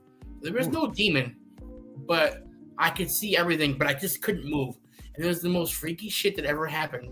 And I was like, okay, that's the first experience. If I ever see a demon, I swear to God, I'll cry. I do not want to see a demon in my sleep. I think demons are real too. I feel like if you believe in the spirit of like the good, there's also gotta be the bad.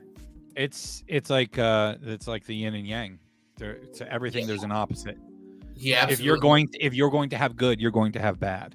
Absolutely. It's always going to exist. Always. Absolutely, man. I really believe that. But yeah, so back to that original thought I had. Like I try to figure out how I feel about it, like whether what happens to your body after you die has any bearing on whether your spirit is left in this world or whether you cross over. You are going to make me think about that so hard now. Because Dude, I'm not. I can't come to the fire tonight because that is all I'm gonna do. I'm gonna blitz myself and fucking just. I'm gonna take some matters out thinking about that. I'll take some matters. You come here. We'll think about it together because that's what's gonna happen now. Like, just like you guys were talking. Bill was talking about. You close your eyes and you're asleep for 10 hours and it feels like 2. Made me think of the Lil Wayne lyrics I posted up on our private chat there. Dude, like, nails it. What's that? That's from the song 6'7", right? I got three messages in the private chat. Oh, there he is. Yeah. Oh yeah. Yeah, I I try to think about it because my mother was cremated, but I could swear that after she passed, there was that experience with my daughter saying that she talked to her. Then in my son's room, like shortly after she passed away, my wife got up in the middle of the night to use the bathroom and his light was on. And she went in there to turn off the light. It was off when we went to bed. It was on in the middle of the night. She turned it off. When she turned it off, she heard a toy making noise that we didn't know made noise. And it said something fucking super creepy along the lines of, "I'm watching you." No. I think we talked about this because I had posted some stuff like what happened with my son. Mm-hmm. Oh my God, that's crazy. But I'm going to counterpoint you here, Corey. Good. So you think that your mom's spirit is out there because you had her cremated? I don't know. It said rise and shine. Okay, I was corrected by the way. So Jesus Christ. You were there when your mom passed, and I remember you telling me you knew when she passed because you saw something leave her. Dude, That's yeah. before cremation. Yeah. Oh, okay. We want to Good go point. that deep? Good point. I never even thought about that. See, this is why I'm here. I'm the deep thinker. You're not the You're the deep thinker. Stop You're it. fucking nonsense, Hey, bro. Justin, if you're the deep thinker, why you keep going off camera? To get in my deep He thoughts. needs his thinking fog. He needs his thinking fog. I'm gonna deep think with you. There you go. That's what So- the fire is for. So all right, so we're gonna get there, right? So literally, we knew my mom was gonna. We knew we had to pull off the machines, right? And I was staying with my sister. We talking about spiritual stuff. Like, you know, she's more religious than I am. I pretend I'm religious, but I'm really not. So she was kind of like, oh, she'll be with her brother or this and this and this. And all of a sudden, the light that was underneath the sink went completely black and then lit up super bright. So she was like, did you see that? I'm like, yo, did you see that? And we did. So I went out and asked the nurse, and I was like, hey, like that light went off. Like, what's going on with it? Is you have a power surge? And the nurse was like, no. You can only turn it off. And she came into the room and said, you can only turn it off when you unplug it or hit the switch. So I explained to her what happened, and she was like, you know, when people are going to pass away, a lot of stuff happens. I've noticed a lot of stuff. And I was like, yeah, that makes a lot of sense. And then, shit. But that was the first thing she experienced. And then we're like, when my godmother had passed away, it was the same thing. I was sitting at the edge of the bed, and the light fucking dimmed out. And I saw it, and I think my brother saw it. And it was the same conversation. And then she ended up, like, she passed away like maybe a day or two later. Yeah, I think that has a lot to do with energy itself. Yeah. Because we're all made of energy, man. And yeah, man. I don't know. Maybe something about passing away has something to do with this transfer of energy. So listen So to it what Chris. fucks with the energy around you. So I think my brother he's super intelligent, and he reads a lot, and he knows all this weird shit. And he explained it to me. He was like, you know, so you have energy in your body, right? Mm-hmm. So when you die, where does that energy go? Yep. It doesn't just. It's not in the ground. Yeah, so it doesn't just like fade away. It can't fade away. No. So he was saying how your eyes can. I forget what the percentages is. I'm just gonna make this shit up. But it was super low. He was saying like how your eyes could only see like 28% of what's going on. So like we're both on Wi-Fi right now. We're talking to each other. But can you see the Wi-Fi signal going across from your box to your computer? No. Yeah, I think when we had him on, he brought that up too. Okay, see, yeah, shit. So it's just like where does energy go? You can't even see you can't see radio waves. You can't see the Wi-Fi. You can't see anything. So where does it go? I've thought that too, Aaron. Aaron 100%. says, "What if life is just one long dream and we aren't really here?" So Chris also took. I'd be so pissed because it's very stressful dream. It is a stressful dream. And Chris also told me this. He was like, "Where's it him? Maybe somebody else." They were saying that when you die, you kind of like relive your life all over again. So I was like, shit. Yep. What if we're dead right now and we're just reliving it again? That's what right? It's just a constant loop. Remember we talked about this one episode? Where Just like my theory is the light you see as you're dying is the light of the fucking maternity ward you're being born into in your next life. Reincarnation. It's creepy, dude. Leave me alone with this shit. All right, new subject. No, listen, that's something. But life I is brought just up. a constant loop where you constantly that's something just I brought up the it. last time we discussed stuff like this with Justin, and it freaked him out. I said, when you're dying, you relive in your last 7 minutes or whatever, you relive your entire life. Yeah. So when you get to the end of your life in that moment, reliving that, do you relive it again and again and again, and you're stuck in this big continuous loop of reliving your entire life? What if we're dead right now, bro? Exactly. Well, that's another one of my theories. Is you have what the three? We're in purgatory. Of the 7 layers of hell, this is purgatory. Yeah, this is where you prove yourself. Hey, man. Damn. Yep. Bob, I want to say something. I love Aaron, man. Aaron, I love. Now, is it a past life or is it just the same life repeated over and over and over and over again? I got another one on that, but I'll let Bill go first. All I was gonna say is I love Aaron. I'm about to text him right now. Yo, Aaron, I'm gonna tell you this. I'm not gonna say what he does for a living. But I texted him. Everybody knows what he does. He's been on here. He was on the show. I know. But I just texted him, I love you. That's all I said. I love you. But I texted him the most random shit. I'm like, hey, man, what if this happened? And what if that happened? He's like, yo, what's up with these random questions? What are you doing right now, Bill? Nah, Why are you thinking of all these questions? It'll just be like, I'll literally just be sitting here and be like, who can answer that? I bet you Aaron knows the answer. I'll just text him. So yeah, my other theory about deja vu is like alternate timelines, alternate realities, and it's just crossing paths. Justin? I guess. Oh, that's you. Holy shit! Holy 11 comments. I'm in the private chat. They get in the public ones. Do you? And then my wife here wants to know if you believe in reincarnation. Oh man, I personally don't. Have you ever heard the theory about birthmarks, Bill? No. So they say the theory is that your birthmarks, if you have a birthmark, it is an indicator of how you died in your past life. Okay. So like myself, I have one on my stomach. Like I have one close to my belly button. Okay. Like, I mean, I got stabbed in the stomach. I could have had some kind of stomach cancer. I could have had some kind of issue there. All right. So not to be an asshole. Okay. That's not my intention. But what if you have one on your thigh or your calf? That's a good question. You can die an infection. I mean, way back when. Sean Taylor died because he got shot in the thigh. If you think about stuff like the Civil War, the Revolutionary War, soldiers were dying from gunshot wounds to the legs and the arms because of the infections and shit like that. Fair enough. I have one on my Achilles. Your what? Your Achilles? Is that my your name? Achilles. Okay. You were in the Battle of Troy. Got it. No, seriously, I do. No, I believe it. And so just because I don't believe in it doesn't mean it's not true. It just means that's me.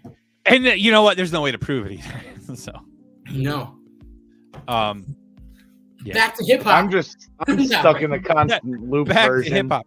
Yeah, I have so like this is the kind of stuff I enjoy talking about though. Like this is, and I like to get other people's ideas and theories on stuff like this too. Like, yeah, man. It's just intriguing to me. Like, especially with spirituality. My wife is someone who would like to go back to church. She likes church and stuff, but I'm not much of an organized religion person.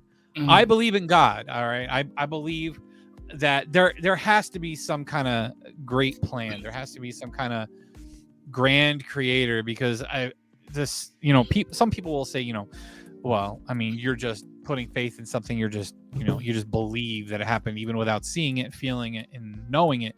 But I say the same thing about the Big Bang Theory, because after all, it is just a theory. So with that, to me, you just say, at one point there was nothing, and then something happened, and there was shit. Yeah, no, I don't believe that. So it's like it could be one or the other, but to me, I feel like there's something that created it. But like I believe in God, but I don't believe in organized religion, because I've had bad experiences with organized religion where it's just about collecting money and not about caring about people and trying to disassociate and like push other people out when they really should be welcoming everybody in. So I've had bad experiences, but I do believe in a great power. And I do believe in the afterlife. And if I believe in the afterlife, I believe in hell. But like, what are the conditions on getting in to heaven? What are the conditions that are going to send you to hell? That's a whole other conversation that we can get another fucking 2 hours out. I don't believe that's part 3, baby. Part 3, baby. Yo, let me ask you guys a question real quick. Okay. Ready? It's nothing to do with anything else. It's completely off topic. Perfect. That's what this episode is. Why don't you not play softball anymore? What's going on here? I'm fat and slow. Mine happened 3 years ago at the Homerdome. What'd you do? Got all lit up. Yeah. Was playing. Yeah. It had just rained the day before. Oh. I had just come back from Virginia, so I'm drunk, tired. Is it my team? And no, I was playing on my brother's team. Oh, did you lose?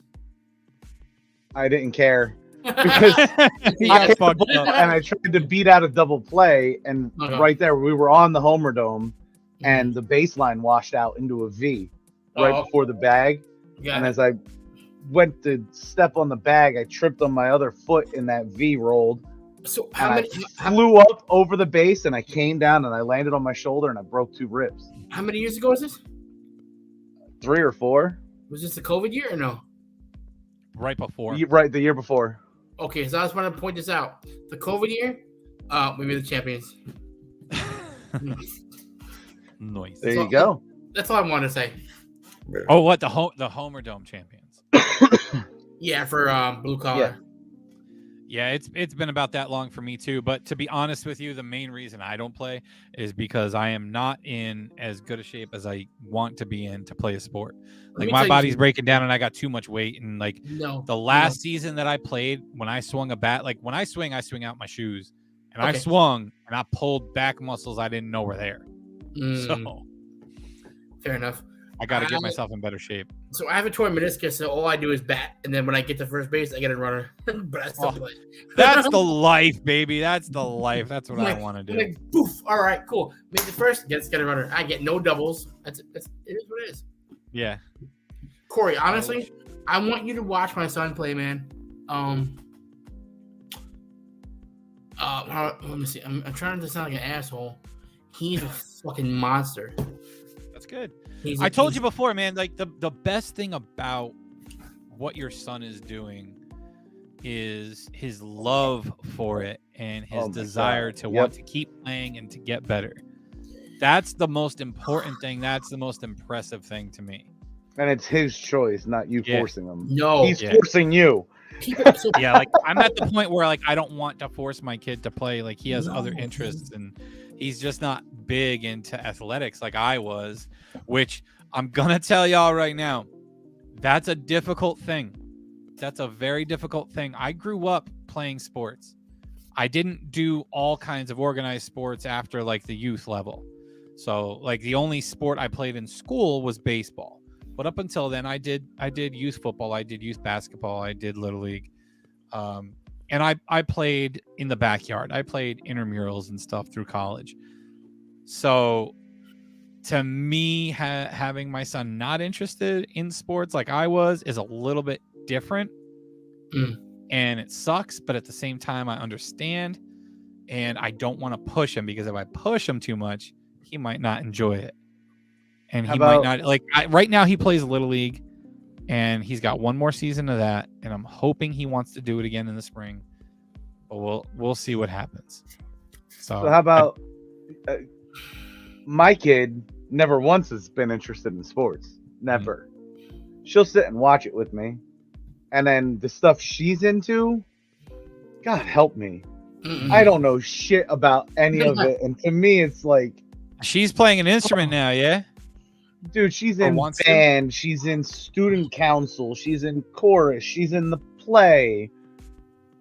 I'm like, you're doing so, like, I'm happy she's doing so much, but Jesus. Yeah. It's stuff I don't understand. I'm gonna have to get myself to that. And pretend that I enjoy it at least. But Bill, I will definitely try to make it a point to come to a game in the spring. No. I'm gonna bring him out toward you because that's probably gonna be the most. Oh, okay. Yeah. So he I live in this apartment complex out here, and we're always out in the front. And I feel like people that watch us, they really must think that I make him practice. Okay. But that's not what it is. Even the other day, I picked him up from school. We pulled in my driveway. We pulled him my parking lot. And he was like, hey, can we go play catch? And I was like, dude, you don't want to go inside and get a drink? You want to go get a snack? You want to go pee? No. Let's go play. Let's go practice. Okay. That's awesome. Dude, that's beautiful. He makes me do shit. He'd be like, right, Dad, give me 10 grounders. If I don't get it right, it doesn't count. I'm like, okay. And he's like, now I need 20 pop-ups. If I don't catch it, it doesn't count. He's telling me, dude. And so I'm like, okay, no problem. So I'll throw him the pop-up. I'm like, okay, that doesn't count. And of course, that's when somebody walks by. I'm like, but and when he's a switch. He's 6 years old. He's a switch hitter, and he wants to take 10 reps from the left, 10 reps on the right. That's what he does. But I'm telling you, dude, so we're in the league where it's coach pitch, and he moved up to kid pitch. He's only 6. He turned 6 in May, and the kids that went up did not get a hit, but he did. And I was so proud of him that day. It's like, damn, like he wasn't scared to swing. He didn't back out of the box. He didn't do anything. But he puts in that work, man, and he makes me do it, which is that's crazy. awesome. That's Dude, that switch hitting keeps thing is that. cool. Because when I was in T-ball, my dad taught me how to switch hit. Yeah. And I used to love switch hitting as a kid. As I got older, I had more power from the right side, so my coaches made me hit right-handed. But in T-ball, I remember, I don't remember much from my youth, but I remember the one game in T-ball I had, and I went to the left side of the plate, and the opposing coach was like, "Are you sure that you want to do this?" And this is when they were doing coach pitch, like underhand toss, trying to get us away from the tee as we're moving up.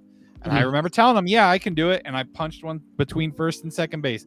Honest to God, that's the only thing I remember about T-ball is that at bat. That's it. It's weird how our memories work, but that's the only thing I remember. Right. So being able to switch it at that age is awesome. Like, encourage him to keep that up all the way through. And if a coach tries to discourage him, fucking scold that coach. I'm his coach. I'm the head coach, buddy. For now. For now. But I'm saying as he gets older, if he gets older, like, because my high school coaches and my Legion coaches told me no. So I didn't practice it as much as I got older. He's just there, man. Like so he does what he wants. So he might wake up and be like, I'm a lefty today. He might wake up like, I'm a righty today. I'm like, all right, man, do you? As long as you get like, I feel like an equal amount, I'll let him do what he wants to do. Yep. You know, but are you good? Are you going to tell him how major league switch hitters work their magic, like how they do it, how they hit, like if they hit righty against a left-handed pitcher, lefty against a right-handed pitcher? I'm not going to tell him that now because he will probably take it to heart, and it's all righty pitcher, so he'll bat all lefty. That's just him. So now I'll be like, hey. So I kind of do it like because they're little kids. It's situational. I'm like, all right. So if there's a kid on third base, I'm like, yo, dude, bat lefty. So when you pull it, like, you know what I mean? Or if the kid's an awesome first baseman, like, yo, buddy, you better bat righty. You hit that toward the third baseman because he sucks. Like, I don't say that, but like I really want to. You feel it. Yeah. You feel it in your bones. I'm like, yo, that's probably the right way to do it. Oh yeah. That's the right way to do it now. Yeah. And even I would say through high school, because you don't really see a lot of variance.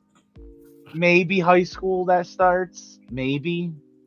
Yeah, as they start to understand more. At least keep them working through all levels on it, though. Right. I'm telling you, I think, and I try not to be biased, man. He's fucking amazing.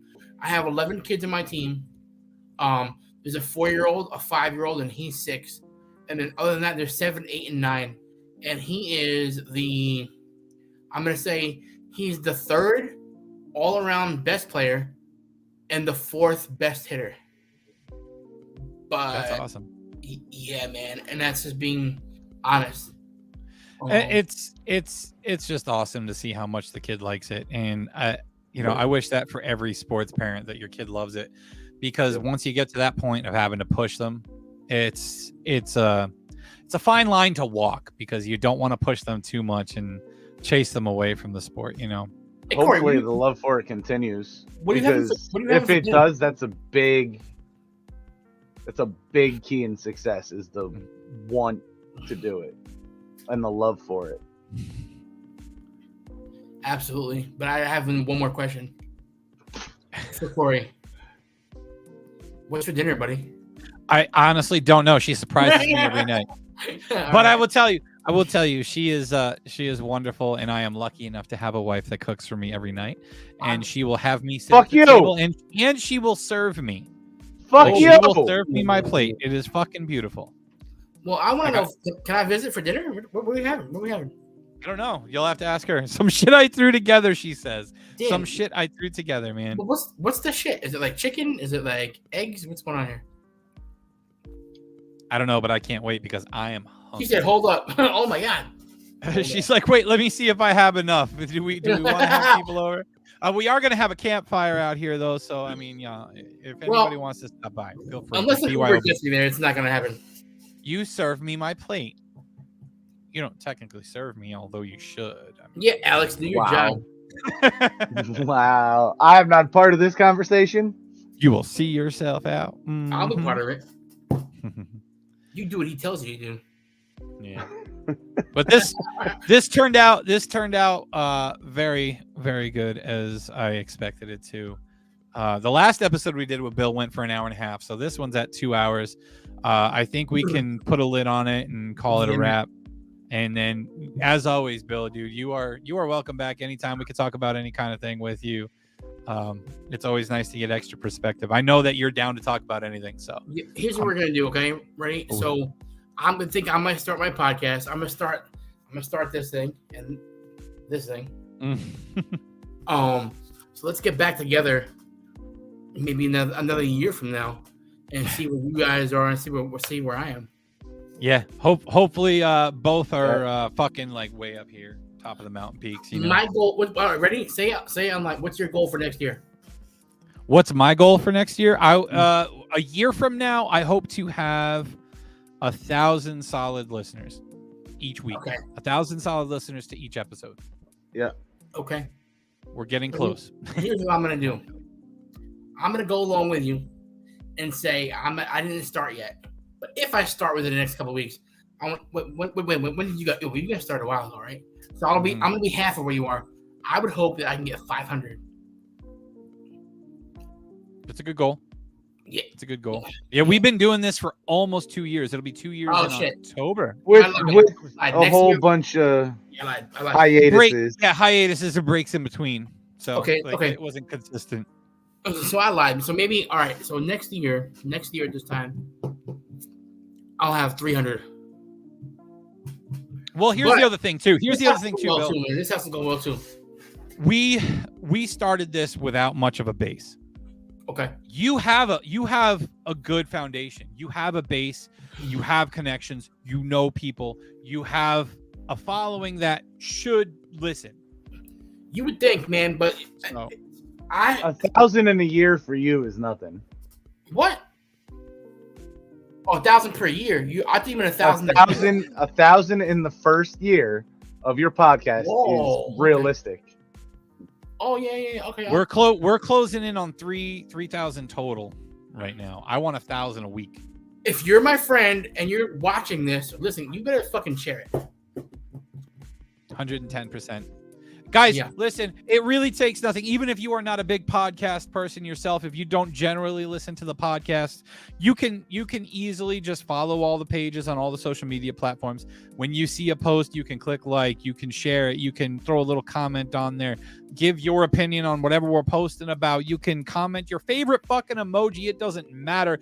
Anything that you do with the post, any way you interact will help with the algorithm and help get it out there. Anything you do is super helpful. So please, if you want to support any of your friends on any of their ventures, that's all you got to do, man. It's super simple. Alex, I'm going to say this because she says it sucks because most family and friends don't listen or bother to like stuff. Here's what I'm going to say. I think that,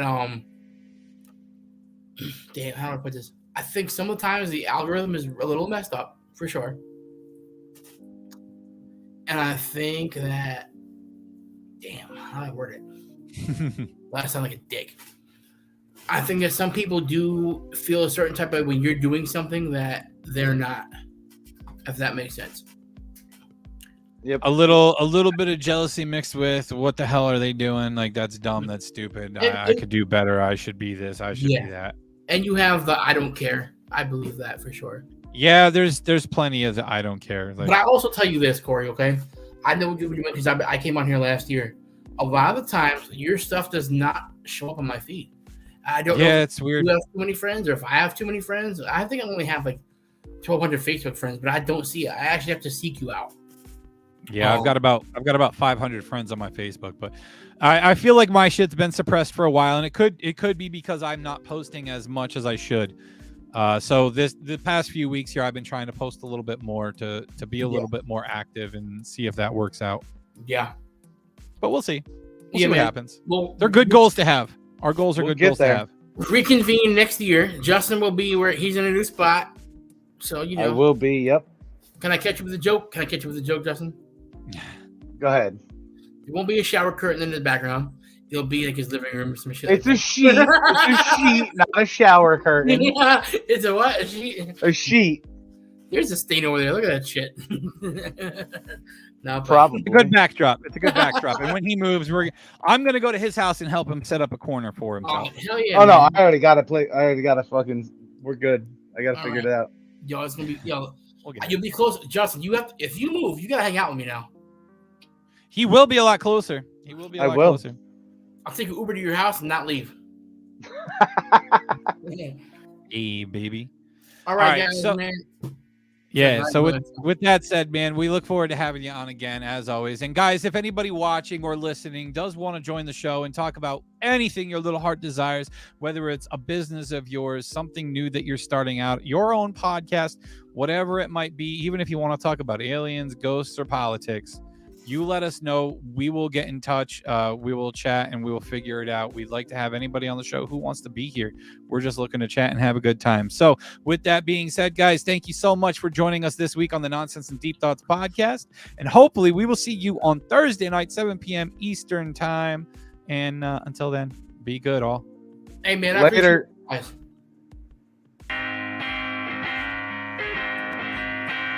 All right, y'all. It's the Nonsense and Deep Thoughts podcast.